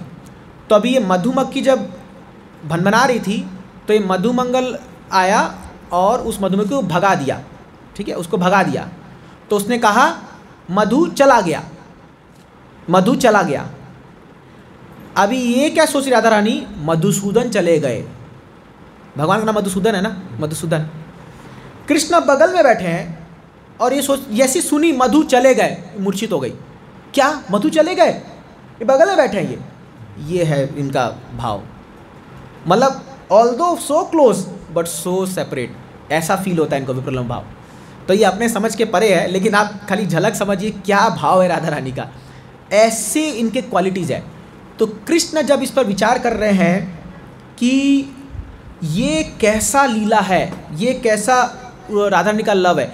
अभी हम कुछ श्लोकों में राधा रानी के इस प्रेम के बारे में कविराज गोस्वामी बहुत सुंदर वर्णन करते हैं, मैं आपको कुछ सुनाना चाहूँगा इससे। तो ये बताते हैं, एक मिनट, हाँ, एक सुनो आर लोभेर प्रकार, एक मिनट, ये नहीं, हाँ, तो ये हो गया पहला कारण राधा रानी का लव। अभी दूसरा कारण सुनिए, एक सुना आर लोभेर प्रकार, स्वमाधुर्य देखी कृष्ण करे न विचारा। पहला तो इनका मन चल रहा है कि भगवान राधा रानी का कितना सुंदर प्रेम है। अभी एक बार क्या हुआ, कृष्ण एक बार द्वारका में, उनका खंबा जो पिलर्स है वो सब एकदम चमकदार ऐसे सारे ज्वेल से बना हुआ था। एक बार भगवान अपना चेहरा देख लिया उसमें, और भगवान विचार करने लगे मैं कितना सुंदर हूँ। अभी हम भी ऐसा सोचते हैं कई बार हम मिरर में आते हैं, हम कितने सुंदर हैं, बट वो हम सर्टिफाई नहीं कर सकते। दूसरा कोई बोल सकता है अरे कुछ सुंदर नहीं हो तुम, बदसूरत हो एक नंबर के, एनी हाउ। बट कृष्ण बोले अरे मेरे में ऐसा क्या गुण है कि राधा रानी मुझसे इतना अट्रैक्ट होती है। अब भगवान अपने ही रूप के बारे में सोचने लगे। अद्भुत अनंत पूर्ण मोर मधुरिमा, त्रिजगत इहार के है नाही पाय सीमा। मेरा जो महिमा है, मेरी जो मधुरिमा है वो अद्भुत है, अनंत है और इन्फानाइट परम, वो इतना ज़्यादा है कि स्त्री जगत में, इस तीनों जगत में इसके समान कोई नहीं है। और ये तो एक्चुअली है ही फैक्ट। कृष्णा इतने सुंदर है, इतने ज़्यादा सुंदर है, यदि आप एक बार कृष्ण को देख लो तो रूप गोस्वामी कहते हैं, खासकर गृहस्थों के लिए कहते हैं, यदि आप अपने परिवार से आसक्त हो, यदि आपको अपने घर परिवार अपना बिजनेस से बहुत आसक्ति है, कभी वृंदावन मत जाना। हालांकि आप जाके आ गए वापस, तो शायद हम में कुछ कमी रही होगी, आपको हमने सही से लेके नहीं गए। वृंदावन मत जाना। अगर वृंदावन चले गए तो केसी घाट मत जाना। अगर केसी घाट भूल से चले भी गए तो उस घाट पर मुरली पकड़े हुए कृष्ण को मत देख लेना। एक बार देख लिया ना वापस नहीं आओगे। और ये एक सच्ची घटना आपको बता रहा हूँ। एक बार एक फैमिली आई थी दिल्ली से, एक फैमिली आई, उनके साथ एक बच्चा आया, एक तो होगा 15-16 साल का होगा, वो लड़का आया और उसके माँ बाप आए थे खाली 2 दिन वृंदावन घूमने के लिए। तो 2 दिन वृंदावन में घूमे, पूरा इधर घूमे फिरे सब किए। 2 दिन बाद उसके माँ बाप बोले चल बेटा आप चलेंगे। बोला आप लोग जाइए, मैं आता हूँ, मैं थोड़ा और 2 दिन रुक के आऊँगा। बोले ठीक है अभी चलो, इसका मन लग गया, अच्छा टाइम पास हो रहा है, इसको अच्छा लग रहा होगा। 2 दिन बीत गया, वहाँ से फ़ोन किए बेटा आ जा अभी। बोला 1 हफ्ता और, थोड़ा और रुकने का मन है यहाँ। 1 हफ्ता बीत गया, बोला बेटा अब तो आ जा। बोला नहीं थोड़ा और रुकना है। ऐसा करते करते महीना बीत गया, 1 साल बीत गया। ये लोग आए इसको लेने के लिए, बेटा चल क्या हो गया तेरे को, भाई 2 दिन के लिए घूमने आए थे। बोला अब बस और नहीं जाना, हो गया, मैं तो यहीं रहूँगा। वो ये लोग पाँव पटके, सिर पटके, जो भी करे तो जाने को तैयार नहीं। ये करता क्या था, खाली यमुना के किनारे जा करके श्री राधा लिखता था। श्री राधा ऐसा उंगली से वहाँ मट्टी में लिख करके, और दिन भर भगवान का नाम जप करता रहेगा, राधे राधे कृष्णा, जो भी वहाँ से सुना होगा साधु संतों से जपता था। शाम को ये उस श्री राधा को लिख करके हाथ से मिटा करके चल जाता था। ऐसा अपने कहीं जाके रहता था, यमुना से पानी पीता था, वहीं पर घाट पे सो जाता था और मधुकरी करके कुछ खाता पीता था। एक दिन क्या हुआ, ऐसा जब ये शाम को ऐसा हाथ से हटाया तो इसके हाथ में कुछ स्पर्श हुआ। ये बोला अरे तो बड़ी विचित्र बात है। स्पर्श हुआ, उसको खोदने लगा, श्रीमती राधा रानी का विग्रह निकला। उनके सिर के ऊपर का वो जो आप देखते हो ना, जिसके ऊपर हम वो पहनाते हैं, विग्रह में ऊपर रहता है ना ऐसे उठा हुआ, छतरी टाइप का, वैसा निकला। वो और खोदा, उसके नीचे कृष्ण का विग्रह था। राधा कृष्ण का विग्रह मिला, उस विग्रह का नाम रखा राधा गोपीजन वल्लभ। और हमारे इस्कॉन के एक सन्यासी परम पूज्य राधानाथ स्वामी महाराज जब वृंदावन आए थे 1971 में, ये जो व्यक्ति था इसका नाम था घनेश्याम। ये क्या करने लगा, अब इसको विग्रह मिल गए, बोले मैं तो कहीं भी रह लूँगा, विग्रह कहाँ रखूँ। तो एक घर ने, एक परिवार ने इसको क्लॉजेट मतलब समझ रहे हो, वरांडा होता है, एक छोटी सी गली में स्थान दे दिया। बोला बाबा आप अपना ये दोनों विग्रह को यहाँ पर रखिए और आपको जैसी से जो करना कीजिए, हमें कोई मतलब नहीं है, आप करना है। ये 16-17 साल का उस समय होगा, 17 साल का। नेक्स्ट पता है आपको, जब तक इसकी उम्र 81 हो गई थी, नेक्स्ट 60-70 साल तक ये उस क्लॉजेट में उनकी सेवा करता था दिन रात। और ये क्या करता था, सुबह यमुना से पानी लेकर आता था, इनको स्नान करता था, इनके लिए गीत गाता था और जाता था मधुकरी करता था। मधुकरी में इसको जो भी मिलता था वो आकर के पहले भगवान को भोग लगाए। यदि कोई भी व्यक्ति इसके गोपीजन वल्लभ विग्रह को देखने के लिए आ गया तो ये बोलता था आप गोपीजन वल्लभ के गेस्ट हो और मैं उनका दास हूँ। ये जो भी मधुकरी के लाता था सब उनको देता था खाने के लिए। तो राधानाथ महाराज भी उस समय भिक्षा अटन कर रहे थे, इनको भी कुछ था नहीं, बड़ी कड़ाकर की ठंड थी, तो इनको किसी ने कंबल दान में दिया था घनश्याम को। राधानाथ महाराज बोले कहाँ सोऊं, कुछ तो जगह नहीं है। ये भी चले गए इसके पास, ये रात को जाके सो गए उनके बगल में। अभी रात को ठंड लग रही है, ज़बरदस्त ठिठुर रहे राधानाथ महाराज, ऐसा उस समय ठिठुर है। अचानक से इनको थोड़ा सा गर्माहट फील होता है, उठ के देखते हैं तो वो जो कंबल वो ओढ़ा हुआ था वो इसको उड़ा दिए और वो ठिठुर रहा भी वो घनश्याम। तो राधा महाराज जाके चुपके से अपना कंबल जा करके उसके ऊपर डालने के लिए हुए। वो बोला नो नीड, कोई दरकार नहीं इसकी, तुम गोपीजन वल्लभ के गेस्ट हो, मैं दास हूँ, तुम गेस्ट हो। 3-4 बार ऐसा चला। राधा बोले अगर ऐसा करोगे दोबारा कभी आऊँगा नहीं यहाँ पर। बोले नहीं ऐसा मत करो, तुम आओ, क्योंकि गोपीजन वल्लभ तुम गेस्ट हो उनके। 3 दिन बाद ऐसा सब 3 दिन तक चला। उसके बाद ये बाहर निकले तो किसी एक साधु ने कहा तुमको शर्म नहीं आती है, तुमको पता है पिछले 3 दिन से इस घनश्याम ने कुछ नहीं खाया है। बोला क्यों? बोला जो भी ये मधुकरी करके लाता है ना ये सब तुमको दे देता है, ये खुद भूखा है 3 दिन से। तो ऐसी भावना उसकी हुई और ऐसा करते करते 60-70 साल बीत गए। एक ट्रस्ट ने एक मंदिर बनाया और उस मंदिर के लिए को विग्रह ढूंढ रहे थे वो लोग। तो उनको पता चला कि हाँ इस गली में एक ऐसा बाबा रहता है घनश्याम और ये विग्रह यहाँ पर ऐसे हैं। तो उन्होंने इनको कांटेक्ट किया। जैसे ही ये राधा गोपीजन वल्लभ का विग्रह स्थापना हो गया, 1 हफ्ते अंदर शरीर छोड़ दिया उन्होंने। और फिर राधा महाराज उसके बाद तो इस्कॉन से जुड़ गए, ये पूरा फॉरेन वॉरेन जाके आए 11 साल बाद और तुरंत पहले इससे मिलने गए और वहाँ पर और उस परिवार से पूछा वेयर इज़ घनश्याम? बोले बैक टू गॉडेड, वैकुंठा। बोले राधा महाराज की आँखों में आंसू आ गया और बोले एक्चुअली राधा महाराज उसके बाद 5000 लोगों को लेके गए थे उस मंदिर में और महाराज बोलते बोलते रोने लग गए, राधा महाराज खुद, कि अगर कोई एक व्यक्ति आता था इस गोपीजन वल्लभ को मिलने के लिए कितना खुश हुआ घनश्याम, आज तुम 5000 लोग आए हो, क्या खुशी हो रही होगी इसको, सोचिए कि गोपीजन वल्लभ को देखने के लिए आए। ऐसा है वृंदावन की महिमा। तो ये अटैचमेंट का बता रहा था, मत जाना, अगर कृष्णा को देख लिया, इतने सुंदर हैं, आपका सारा भौतिक आकर्षण छीन लेंगे वो, ऐसा होता है, इतने ज़्यादा सुंदर है भगवान। तो ये भगवान विचार कर रहे हैं, ए प्रेमा द्वारे नित्य राधिका एकली, आमारा माधुर्यामृत आस्वादे सकली। अरे मेरा जो मधुरिमा है इसको अगर कोई पूरा पूर्ण रूप से एंजॉय करता ना, वो है श्रीमती राधा रानी। है मेरा स्वरूप है, मेरी सुंदरता है, लेकिन एंजॉय कौन करता है? राधा रानी। एक्चुअली ये फैक्ट है। आप देखिए एक मोमबत्ती जो पूरा रूम को प्रकाश करती है खुद अंधेरे में रह जाती है, उसके नीचे अंधेरा हो जाता है ना। इसलिए कोई व्यक्ति अपनी सुंदरता या अपना गुण कभी खुद नहीं भोग पाता। आप देखोगे जनरली ऐसा होता है, कई बार हम देखते हैं जो व्यक्ति मेहनत करके इतना घर बंगला सब जोड़ता है वो बेचारा पार हो लेता है और उसकी पीढ़ियाँ भोगती है उसको, ऐसा देखा गया, जनरली ऐसा होता है। तो जो व्यक्ति, इसलिए कृष्ण का सोचते मैं इतना सुंदर, मेरी इतनी मधुरिमा, लेकिन ये राधा रानी जो है ये इसको भोग रही है पूर्णतया से। फिर क्या बोलते हैं, यद्यपि निर्मल राधारा सत्प्रेम दर्पण, तथापि स्वच्छता तारा बाढ़े क्षण क्षण।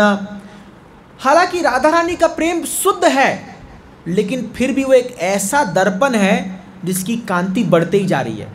और क्या है उसके बाद, आमारा माधुर्य नाही बाढ़ी ते अवकाशे, ए दर्पणेरा आगे नव नव रूपे भासे। हालांकि मैं भी पूर्ण हूँ, मेरी रूप में और कुछ बढ़ने की दरकार नहीं, लेकिन जब राधा रानी के दर्पण में मेरा मुख दिखता है तब क्या होता है, मेरा मुख और कोटि गुना बढ़ जाता है। अब देखिए यहाँ क्या बोल रहे कृष्णा कि राधा रानी जब मेरा आस्वादन करती है तो उसकी जो आनंद है वो कई गुना बढ़ जाती है, और जब मैं राधा रानी को खुश देखता हूँ तो मेरा वो बढ़ जाता है। इसलिए दुआ लागी होड़ा होड़ी, दोनों में एक ऐसा ट्रांसेंडेंटल कॉम्पिटिशन चल रहा है कि मेरा गुण बढ़ते जा रहा है और राधा रानी का जो है वो आस्वादन वो बढ़ते जा रहा है, उसका प्रेम बढ़ते जा रहा है, उसका आनंद बढ़ते जा रहा है। तो मुझे अपनी महिमा या अपनी मधुरिमा को खुद टेस्ट करना है। अब वो मैं कैसे कर सकता हूँ? यदि मैं श्रीमती राधा रानी का स्थान ले लूँ, है ना। यदि वो राधा रानी का स्थान ले लेंगे तो क्या होगा? देखिए, पहला रीज़न था राधा रानी के प्रेम को समझना। दूसरा कारण क्या है? राधा रानी के स्थान को प्राप्त करना। तभी ना वो समझ पाई कृष्णा कितने सुंदर है ना। अभी कौन जान सकता है भगवान कितने सुंदर है? वो भक्ति जान सकता है। अभी भगवान को तो बैठा दिया अल्टर में, जैसे अभी हम लोग भी है, भगवान को अल्टर बैठा दिया, हम हरी बोल नाचते कूदते कितना आनंद लेते हैं। भगवान बोलेंगे अरे यार मेरे को भी नचाओ। भगवान को तो हम लोग खड़ा कर दिए, लेकिन आनंद कौन ले रहा है? हम लोग आनंद ले रहे हैं, है ना। या हम भगवान को जब भोग भी लगाते हैं तो भगवान को भोग ला के प्रसाद का आनंद कौन लेता है? हम लोग लेते हैं। तो एक्चुअली भगवान क्या सोचते हैं, भक्त तो मेरे से ज़्यादा आनंद ले रहे हैं, है मेरा गुण, लेकिन आनंद कौन ले रहा है? भगवान। इसलिए प्रभुपाद जी कहते थे अरे तुम भगवान बनना चाहते हो, हम तुमको भगवान से बड़ा बना देंगे।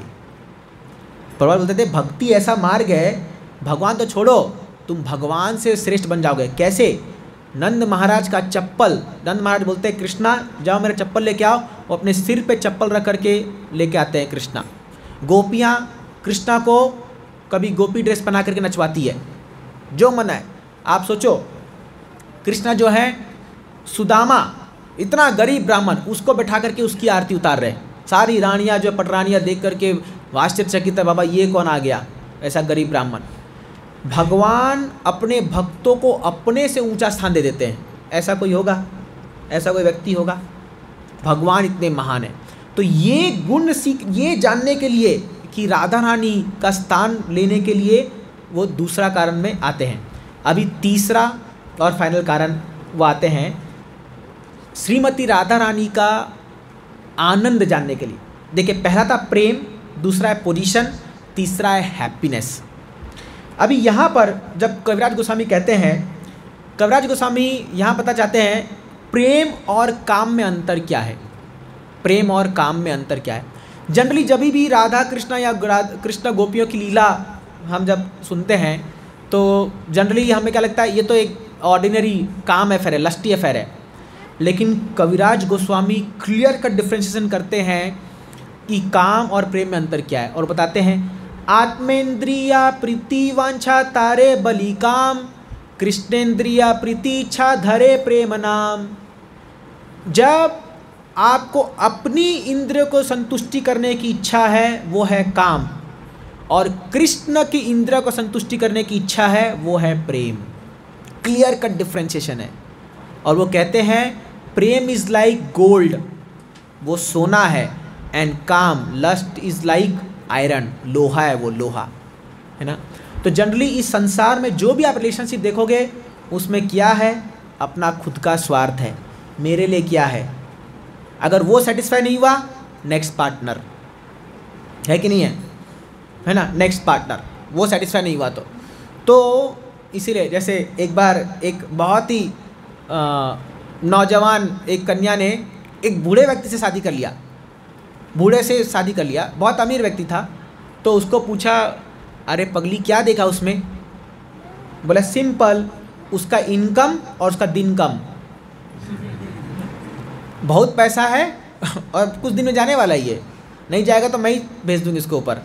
होता है ना, जहर वहर मिला के कुछ तो कर देते हैं। तो क्या है, वो तो लस्ट में पागल होकर शादी कर रहा है इससे, लेकिन उसको पता नहीं इसके पीछे उसका रीज़न क्या है ना।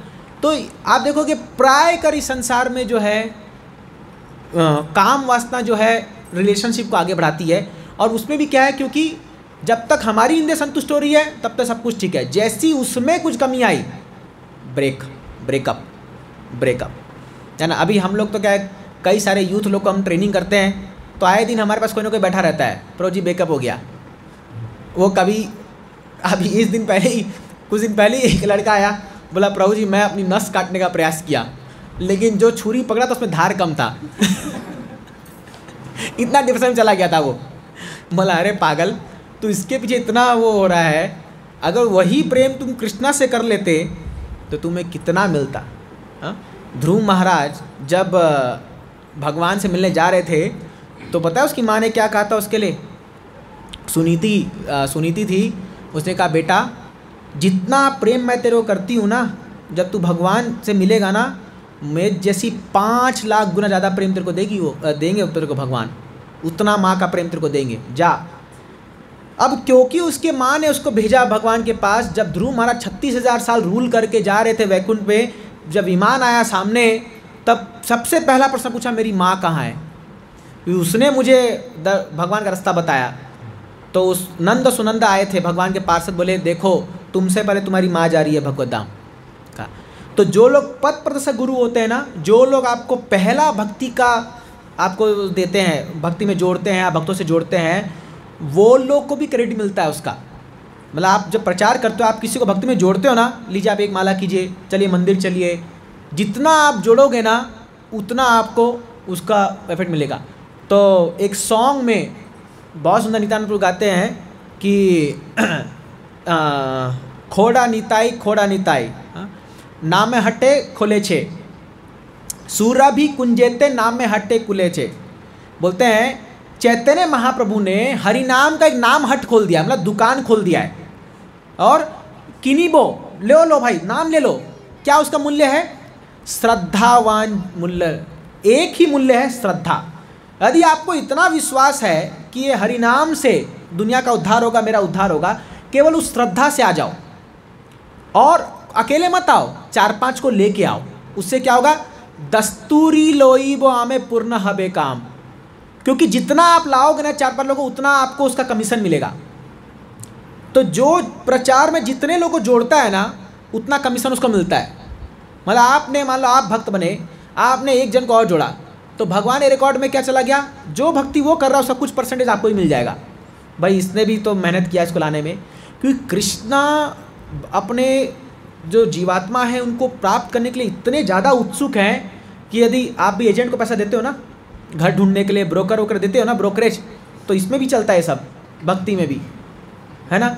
इसलिए हम लोग क्यों प्रचार करते हैं इतना, हम लोग क्यों इतना मेहनत करते हैं? क्योंकि हमको पता है हम अकेले तो नहीं कर पाएंगे भक्ति, इतना तो हमें शुद्धता नहीं है, लेकिन हम 10-5 को जोड़ के कृष्णा को दिखा दिए, भगवान देखो हम कुछ कर रहे हैं, प्रचार प्रचार आपके लिए ला रहे हैं भक्तों को, बोलते ठीक है अब सब ठीक है, सब। एक्चुअली ये फैक्ट है, जितने लोगों को आप जोड़ोगे भक्ति में उतना आपका कमीशन मिलता जाएगा। और भले आपकी भक्ति से आप जाओ या ना जाओ भगवत धाम, ये कमीशन से आप, इसलिए कई लोग कमीशना काम कर करोड़पति बन जाते हैं। सच है कि नहीं है? ब्रोकरेज ले लेके कितना पैसा कमा लेते हैं। तो हम भी तो यही काम कर रहे हैं, हम भी तो ब्रोकरेज ले रहे हैं। अब हमको ये नोट का ब्रोकरेज नहीं ले रहे, चल मंदिर में तेरा वो लगवा दे रहा हूँ, इतना निकाल, ऐसा नहीं है। ये ट्रांसेंडल ब्रोकरेज है ना। तो इसमें क्या है, ये है प्रचार की महिमा। अभी कृष्णा, मैं आपको बताया हैप्पीनेस, तो राधा रानी जो है उसका जो आनंद है, मैं काम और इसके बारे में बता रहा था। इस संसार में ये काम ही जो है सारे रिलेशन को चला रहा है, लेकिन कृष्णा के लिए ऐसा नहीं है। कृष्णा की जो भक्ति करते हैं उनकी एकमात्र इच्छा क्या होती है? कृष्णा को कैसे सुख मिलेगा, कैसे। इनफैक्ट कृष्णा अर्जुन को कहते हुए, वराह पुराण में एक श्लोक कहते हैं, उसमें कहते हैं अर्जुन तुमको क्या बताऊं गोपियों का भाव। ये लोग पता है अपने शरीर को धारण भी करते हैं, अपने शरीर को ये लोग पाउडर वाउडर लगाते हैं या इवन स्नान भी करते हैं, ये सोच करके कि कृष्ण को हमको देख करके सुख प्राप्त होगा। ये लोग अपने शरीर को धारण कर रखे, मतलब इनका एग्जिस्टेंस ही है हमारे सुख, मेरे सुख के लिए बना हुआ है। इसलिए जब गोपियाँ कृष्ण, इस एक श्लोक में यहाँ पढ़ना चाहूँगा, गोपियाँ जब भरी रात में कृष्ण जब बांसुरी बजाते हैं, तो गोपियाँ आकर के जब सब कुछ छोड़ करके आती है, तो कृष्ण उनसे कहते हैं मेरे पास क्यों आए हो? अरे जाओ, तुम्हारे घर बार क्या बोलेंगे। कृष्णा उनको टेस्ट कर रहे हैं और उसी तुरंत त्याग देते हैं। क्यों? अरे तुम पागल हो गए हो तुम लोग, सब लोग, अरे तुम गोपियाँ हो, तुम लोग व्रज वधू हो, तुम लोग किसी की पत्नी हो, किसी के माँ हो, मेरे पास क्यों आए हो? तो गोपियाँ बोलती हैं अब क्या, अब सब कुछ छोड़ के आ गए हम लोग, अब वापस हमको घर में लेंगे क्या वो लोग? बोले तो मैं क्या करूँ? कृष्ण ऐसा बोल रहे हैं उनको। आप सोचिए क्या टेस्ट होगा, कोई दूसरा तो एक चप्पल मारेगा उठा करके, बोलेगा अरे पहले बोलना था ना, ये तुम्हारे अंदर भाव, पहले तो बुला लेते हो फिर छोड़ देते हो, गजब है। तो गोपिया बोलती है ठीक है तो कोई बात नहीं, अभी हम यहीं पर, हम अब तो घर तो बार तो छोड़ ही दिया है, तुम भी छोड़ दिए, और तुम्हारे विरह में रह के बस यहाँ जीवन व्यतीत करेंगे, ऐसा बोलती है। जब ऐसे बोलती है तब कृष्णा बोलते हैं गोपिया तुम्हारे प्रेम का मैं क्या तुम्हें दूँ, ना पा रहे हम, मैं इतना ऋणी हो गया हूँ तुम्हारे इस प्रेम का कि यदि मेरे पूरे सृष्टि में मैं कुछ भी तुमको दे दूँ वो कम है, वो कम है, मैं अपने आप को भी तुमको दे दूँ ना वो भी कम है, इसलिए तुम्हारी भक्ति तुम खुद करके खुश रहो, मेरे पास कुछ है नहीं इसके तुलना में देने के लिए, तुमने मुझे खरीद लिया है, मैं तुम्हारा प्रॉपर्टी बन गया हूँ, अब तुम्हें जिसको बांटना है बांट दो, इसको दे दो। इसीलिए चैतन्य महाप्रभु कहते हैं रम्या काचिद उपासना वजवधु वर्गेना या कल्पिता, जो भक्ति गोपियों ने करके दिखाई है कृष्णा के लिए, उससे टॉपमोस्ट भक्ति संसार में कुछ नहीं है।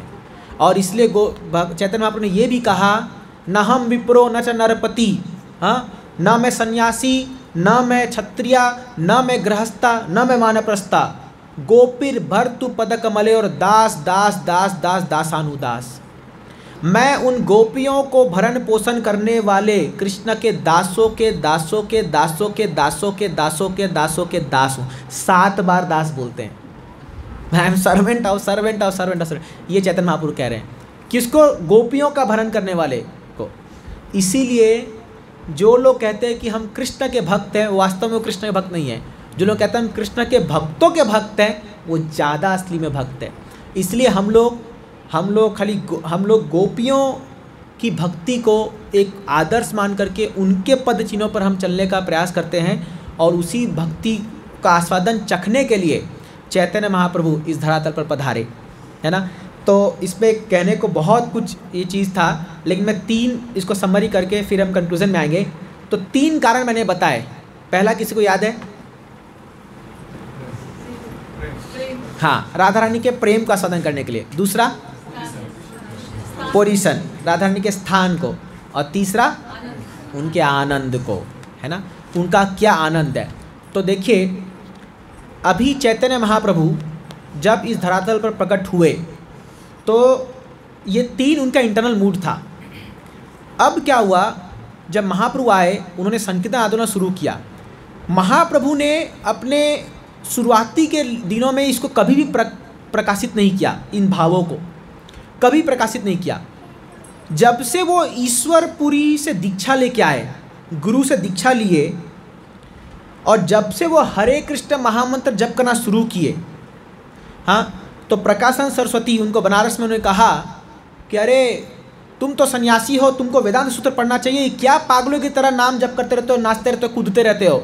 तो उन्हें कहा अरे मैं क्या करूं, गुरु मोरा मूर्खे देखी करीला शासन। मेरे गुरु महाराज ने मुझे मूर्ख देखा और मुझे कहा, मुझ पर शासन किया और कहा तुमको वेदांत सूत्र पढ़ने का कोई वो अधिकार नहीं है, खाली नाम जप करो। मैंने मेरे गुरु का ये कहा कि बा मंत्र दिले गोसाई की बा तारा बल, ए गोसाई क्या मंत्र दे दिया मेरे को ऐसा, जपते जपते होइले मन पागल, इसको जपते तो मेरा मन पागल हो रहा है और मैं तो पागल हो गया इस नाम को जप करते करते। और जब मैं ये मंत्र जप करके मेरे गुरु के सामने गया और मेरे गुरु ने कहा यही तो इस मंत्र का असली रूप है, तुमने परफेक्शन प्राप्त कर लिया। तो ये जो व्रज भक्ति है, ये जो हम डिस्कस कर रहे हैं राधा रानी की जो प्रेम की बात या उनके आनंद की बात, ये सब कुछ समा गया है हरिनाम संकीर्तन में। इसलिए हरिनाम को क्या कहा गया है? गोलोकेरा प्रेम धन हरिनाम संकीर्तन। आप देखिए गोलोक का प्रेम धन क्या है? रासलीला। गोलोक में जो प्रेम धन है, जो प्रेम की प्रकाष्ठा का जो लीला है वो है रासलीला। तो रासलीला में आप देखोगे गोपियाँ सर्कल बनाती है और कृष्ण बीच में आकर के नृत्य करते हैं, ठीक है। अभी जब इस युग में, इस कलयुग में भक्त लोग एक दूसरे का हाथ पकड़ करके सर्कल बना करके डांस करते हैं ना, वही रासलीला है। क्योंकि चैतन्य महाप्रभु प्रकट होते हैं स्वयं उस लीला के अंदर। वही प्रेम धन जो गोलोक वृंदावन में स्थित है, वही इस संसार में हरिनाम संकीर्तन के रूप में उतरता है। इसलिए जब आप नाम जप करते हो हरे कृष्ण महामंत्रा, हरे कृष्णा कृष्णा कृष्णा हरे हरे, हरे राम राम राम हरे हरे, शुद्ध रूप से इसको नाम जप करेंगे ना, वह सारे भाव वहीं उत्पन्न होंगे। हमने देखा है भक्तों को डांस करते वक्त जब कैसे पागलों की तरह नाचते हैं, कूदते हैं, और उस समय वो सब कुछ भूल जाते हैं, क्योंकि वो गोलों का जो प्रेम धन है वो डिसेंड करता है। चैतन्य महाप्रभु ऐसा नृत्य करने लगे, डांस करने लगे, और उन्होंने पूरे संसार को इस हरिनाम में डुबा दिया। महाप्रभु का स्टाइल क्या था, मैं लास्ट पेज बता रहा था। एक गांव जाते थे और उसको किसी को बोलते थे, ए हरि बोल, नाम जप करो, हरे कृष्णा बोलो। एक को स्पर्श किया ना, उसको कृष्ण प्रेम प्राप्त हो जाता था, और वो फिर गांव में जितनों को छूता था या बोलता था, ऐसे करे गांव के गांव सब हरिनाम संगीत में डूबने लगे पूरा। महाप्रभु पूरा साउथ इंडिया यात्रा करके आए। महाप्रभु कभी भारत से बाहर नहीं गए महाप्रभु। तो शिला प्रभुपाद जी को पूछा गया एक बार, प्रभुपाद, इफ महाप्रभु वांटेड, अगर चैतन्य प्रभु चाहते तो वो पूरा दुनिया को करते ना।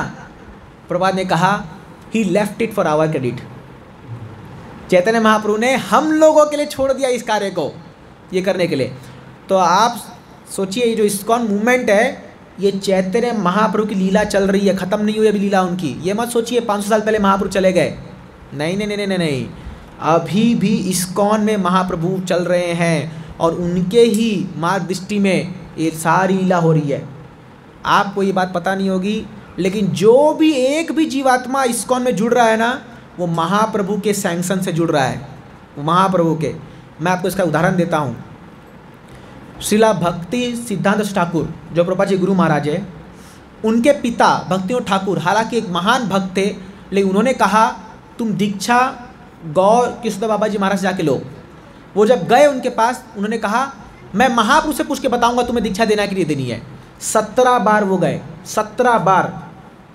और सरस्वती ठाकुर ऐसे महान प्रकांड पंडित विज्ञानी थे, 7 साल की उम्र में उनको सारे भागवत गीता सब कुछ कंठस्थ हो गया था। और ये जो बाबा जी महाराज अंगूठा छाप थे, इनको अपना नाम लिखना नहीं आता था। लेकिन जब ये 17वें बार गए और कहा कि अगर मुझे आप दीक्षा नहीं दोगे, मैं अपना प्राण त्याग दूंगा इस गंगा में डूब करके, तब बाबा जी महाराज को विवश होकर के दीक्षा देना पड़ा इनको। बोले तुम मेरे एकलौते शिष्य रहोगे पूरे संसार में।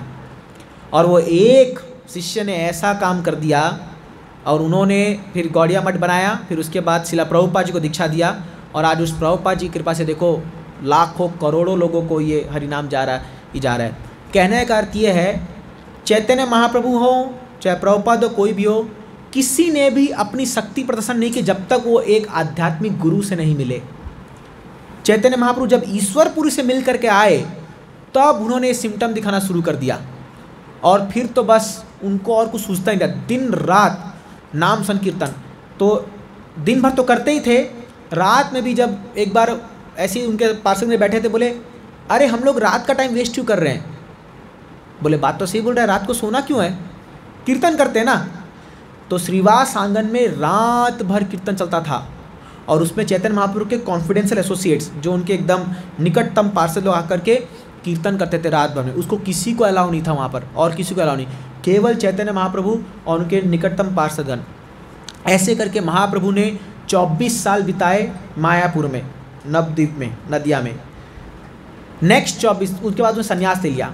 संन्यास भी कैसे लिया आपको बता रहा हूँ। क्या हुआ कि चैतन्य महाप्रभु बड़े विद्वान पंडित थे, उनके खुद की पाठशाला थी।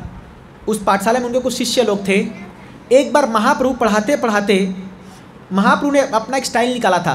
वो हर एक लाइन में कृष्ण का नाम लेते थे, कुछ भी बोलते थे ना उसमें कृष्ण को जोड़ करके पढ़ाते थे।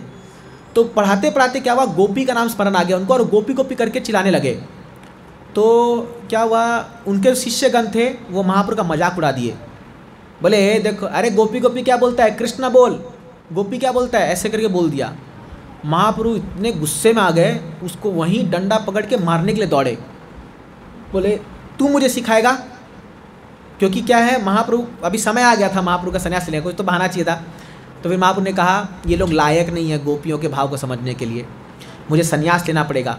संन्यास लेने से ही क्या होगा, सारे लोग जो हैं वो मेरे चरण में पड़ेंगे, कि उसमें सन्यासी का बहुत सम्मान था, और ये लोग ऐसे नहीं तो उल्टे तरीके से मेरा रेस्पेक्ट करके, जब रेस्पेक्ट करेंगे तब इनको मैं भक्ति प्रदान करूँगा। महाप्रभु ने संन्यास ले लिया। हालांकि उनकी पत्नी बड़ी नौजवान थी एकदम, वो तो खैर स्वयं लक्ष्मी देवी थी, माँ सची माता थी। दोनों को छोड़ करके चैतन्य महाप्रभु ने संन्यास लिया 24 साल की उम्र में। और उनकी संन्यास लिया भी बड़ा अद्भुत है। ओ इवन जो नाई उनका बाल सिर से काट रहा था, बाल मुंडन करा था, उसके हाथ नहीं चल रहे थे। इतने सुंदर बाल थे चैतन्य महाप्रभु के, इतने सुंदर, क्योंकि उनका शरीर था तप्त कांचन गौरांगी, पिघलता हुआ सोना का समान शरीर था। इतना एक एक अंग प्रत्यंग जो है इतने सुंदर थे। जब उनको मुंडन किया जा रहा था तो रो रहे थे एकदम भयंकर। कटवा करके स्थान है मायापुर में, आप जाएंगे वहाँ पर उनका ये बाल मुंडन हुआ था। फिर संन्यास तो ले लिया, माँ के सामने आए, माँ को कहा कि अब मैं क्या करूँ, संन्यास तो ले लिया। तो उसने कहा बेटा एक रिक्वेस्ट है खाली, तू पुरी में रुक जा, क्योंकि पुरी नज़दीक है और हर साल रथ यात्रा के समय हमारे लोग जो हैं पुरी जाते हैं, कम से कम तेरा दर्शन तो हो जाएगा। तो उसने कहा ठीक है माँ, तेरी ऐसी इच्छा। और एक रिक्वेस्ट माँ सची माता ने मांगा, बेटा देख मैं जब भी खाना बनाती हूँ तो मैं चाहती हूँ तू उसका आस्वादन करे, भोग ले। चैतन्य महाप्रभु ने उनको वादा दिया, माँ तू जब भी भोजन बनाएगी ना, मैं तेरे हाथ से आके खाऊंगा। आज भी जब भी सची माता के घर में भोग बनता है ना, चैतन्य महाप्रभु स्वयं खाते हैं। तो महाप्रभु 3 स्थान ऐसा है जहाँ पर चैतन्य महाप्रभु प्रत्यक्ष रूप से आकर खाते थे। सची माता के घर में, और एक राघव पंडित के घर में, और एक शायद रघुनाथ भट्ट गोस्वामी, ऐसा 3 लोगों के घर में जाकर के महाप्रभु प्रत्यक्ष रूप से भोजन करते थे। हर दिन, हर बार जब भी बनाती थी। महाप्रभु फिर वहाँ से आए जगन्नाथपुरी में 24 साल बिताया। उस 24 साल में 6 साल महाप्रभु साउथ इंडिया की यात्रा किए। वहाँ से निकल करके पूरा श्रीरंगम होकर के इधर नीचे से घूम फिर के पंढरपुर भी आए थे महाप्रभु। फिर यहाँ से वापस पुरी गए। और नेक्स्ट जो 18 साल था वो था विरह का साल। नेक्स्ट 18 साल में चैतन्य महाप्रभु ने विप्रलंब भाव को प्रकट किया, जो महाभाव की मैं बात कर रहा था। गंभीरा एक करके स्थान है, हम जाएंगे वहाँ पर। चैतन्य महाप्रभु उस गंभीरा में रात भर रोते थे, कृष्ण कहाँ है, कृष्ण कब मिलेंगे, क्योंकि महाप्रभु राधा रानी के भाव में है, पूरे राधा रानी के भाव में है।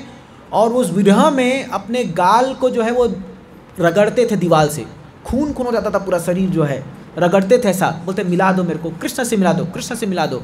कभी कभी चैतन्य महाप्रभु इतने भाव में आते थे कि सारे जो अंग प्रत्यंग है वो अंदर ऐसे घुस जाते थे और फुटबॉल की तरह बन जाते थे, वो एक पंपकिन ऐसे की तरह उनका रूप हो जाता था। कभी कभी महाप्रभु जो है अगर दरवाज़ा खुला रह गया, भाग जाएंगे समुद्र में और वहाँ छलांग मार देंगे उसको यमुना समझ करके, और उसमें डूबते आएंगे, और फिर कोई मछुआरा उनको पकड़ के लेके आएगा। तो ये सब बहुत इंटेंस लीला चैतन्य महाप्रभु ने प्रकट किया। और ये चैतन्य चरितामृत का जो आखिरी लास्ट श्लोक में लास्ट चैप्टर जो है वो है शिक्षाष्टकम, और उसका जो लास्ट श्लोक है वो क्या है, आश्लिष्य वा पादरताम पिनस्तु माम आदर्शना मर्महताम करोतु वा यथा तथा वा विदधातु लंपटो मत प्राण नाथस्तु सेवना पर। हे कृष्णा, तुम तो लंपट हो, तुम तो आज स्त्री को पकड़ते हो, कल उसको पकड़ते हो, तुम तो किसी को छोड़ सकते हो, तुम कुछ भी हो, लेकिन मैंने तो अपना हृदय तुम्हें दे दिया है। आश्लिष्य वा पादरताम पिनस्तु माम, तुम चाहे मेरे सिर पर अपना पाँव रख के मुझे कुचल दो, पिनस्तु माम। आदर्श ना मर्महताम करो तु वा, या तो मुझे एम्ब्रेस करके मुझे वो सुख प्रदान करो।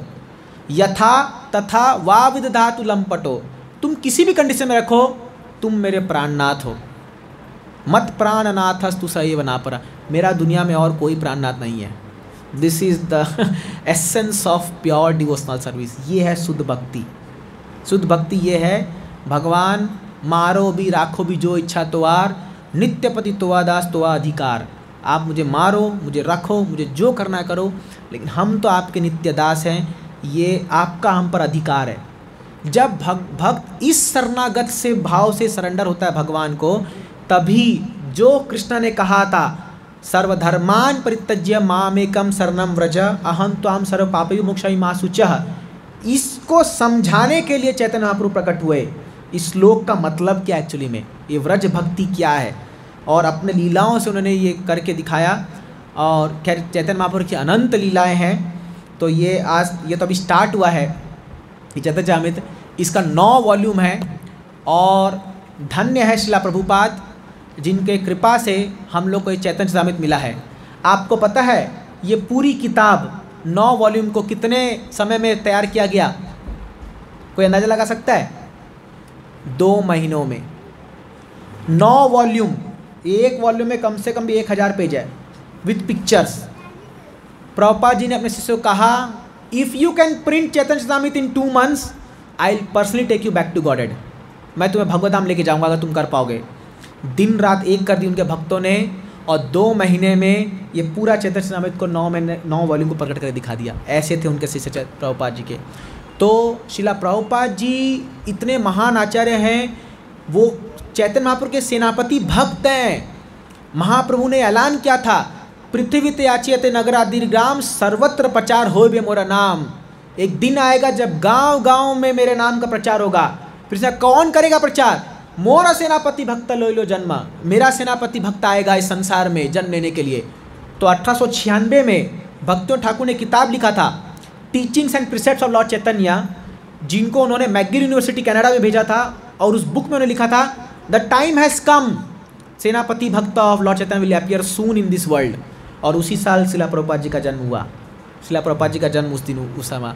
और बचपन में उनका जब हॉरोस्कोप देखा गया तो एस्ट्रोलॉजी ने कह दिया था, ये व्यक्ति 108 मंदिर निर्माण करके जाएगा संसार से। ठीक जब प्रभुपाद जी संसार शरीर छोड़े 108 मंदिर था इस्कॉन का। तो everything is predicted, everything is there, सब कुछ सच्चाई है संसार में। लेकिन हम लोगों को क्या है, खाली उसको एक्सेप्ट करना है। इसलिए प्रभुपाद जी ने इस्कॉन एक ऐसी संस्था बना दी है जहाँ पर ये सारे शुद्ध भक्ति के जो लक्षण हैं हमको ग्रेजुअली मिलते जाएंगे, अगर केवल हम नियमों का पालन करें अच्छे से और सिंसियर और सीरियस रहें, then we can attain this pure devotional service and हम अपना जीवन को शुद्ध बना करके हम भी चैतन्य महाप्रभु की कृपा प्राप्त कर सकते हैं और भगवतधाम जा सकते हैं। हरे कृष्णा। श्री गौरांग महाप्रभु की जय, श्रीला प्रभुपाद की जय। कोई प्रश्न या किसी का कुछ कमेंट? हम थोड़ा कीर्तन करेंगे फिर 5-10 minute. Any question comment? Yes Prabhu ji. हाँ, हरे कृष्ण। तो आपने जो स्टार्टिंग में बताया कि 5 अलग अलग स्टेजेस होते हैं, दास्यम, सत्यम। हाँ। तो जब हम स्टार्ट करते हैं इस नोविस भक्ति, तो ऐसे कैसे भाव में डिसाइड होता है कि मैं दास्य से स्टार्ट करूं या माधुर्य भाव अल्टीमेट भाव है वो उधर तक ही जाना है? हाँ। तो in our one lifetime can we transcend all the stages and reach the ultimate stage? Yes, thank you so much Prabhu ji, आपने बहुत अच्छा क्वेश्चन पूछा। प्रभु जी पूछ रहे हैं कि हमें कैसे पता चलेगा कि हमारे अंदर कौन सा भाव है। तो जब हम स्टार्ट करते हैं भक्ति, हमें दास्य भाव में स्टार्ट करना चाहिए। जीवेर स्वरूप हो कृष्णेर नित्य दास। तो एक जो बेस प्लेटफॉर्म है वो सबके लिए दास है। ग्रेजुअली जब आप भक्ति को आगे बढ़ाएंगे तब वो हमें after reaching a particular stage हमें रिवील होगा हम कौन से भाव में। बट आर्टिफिशियली इमिटेट नहीं करना चाहिए कि हम तो सखा हैं भगवान के, और पता चला डीटी के ऊपर हाथ कंधे रख के फ़ोटो खिंचवा रहे हैं, मैं तो सखा हूँ भगवान का। नो, जब लोग सेल्फी लेते हैं ना, डीटी के सामने आएंगे तो भगवान को और अपने को सेल्फी ले रहे हैं। इसलिए हम मंदिर में आके लिखते हैं, कृपया भगवान के साथ फ़ोटो मत खींचिए, भगवान का खींचिए, भगवान के साथ मत खींचिए, है ना। तो कई लोग ये साख्य भाव में आ जाते हैं, कई लोग वात्सल्य भाव को मेडिटेट करते हैं। अभी वृंदावन में हम गए, आपने पता नहीं आपने देखा कि नहीं, वो एक माता जी लड्डू गोपाल को एक पालकी में बैठा करके ले आई रेस्टोरेंट में, और खुद के लिए डोसा ऑर्डर की है, तो एक गस्सी खुद खा रही है, एक गस्सी लाला को खिला रही है। पूरा भीड़ जम गया वहाँ पर, सब देख रहा है, सब अरे क्या भक्त आ गई, बाप रे। होगा उनका भाव जो भी है, बट ये इमिटेशन है। माधुर्य का आपको एग्जाम्पल दूँ तो आप वृंदावन जाओगे, वहाँ पर कुछ लोग बोलते हैं हम ही गोपी हैं, गोपी का ड्रेस पहन करके डांस करेंगे, है ना। और ख़ास करके इसको इमिटेट करने के लिए कुछ युवक युवतियाँ जो हैं, तुम गोपी हम कृष्णा, आओ डांस करें, राशा डांस, उसका परिणाम कुछ और ही निकलता है। ये सब इमिटेशन है। इसलिए मैंने क्या कहा, महाप्रभु ने कब अपना भाव प्रकट किया? गुरु स्वीकार करने के बाद। इसलिए सबसे पहला ज़रूरी है एक प्रामाणिक गुरु के शरण में जाइए, वो हमें सिखाएंगे कि भक्ति क्या है। और फिर जब हम सेवा करते करते एक स्टेज तक पहुँचेंगे तब जब है हमें वो चीज़ रिवील होगा। लेकिन ये बहुत ऊंचा स्टेज है, माधुर्य भाव तो पहुँचना हमारे लिए बहुत कठिन है, एक जन तो क्या कई जन लग सकते हैं, बट एटलीस्ट हम अभी समझ तो नहीं कि हाँ ऐसा भी रस होता है, एटलीस्ट हम ये समझ करके उसको अप्रिशिएट कर सकते हैं। इसलिए वी कैन अप्रिशिएट दोज भाव बट नॉट इमिटेट। इमिटेशन बहुत गड़बड़, हमें खतरनाक जगह पे ले जा सकती है।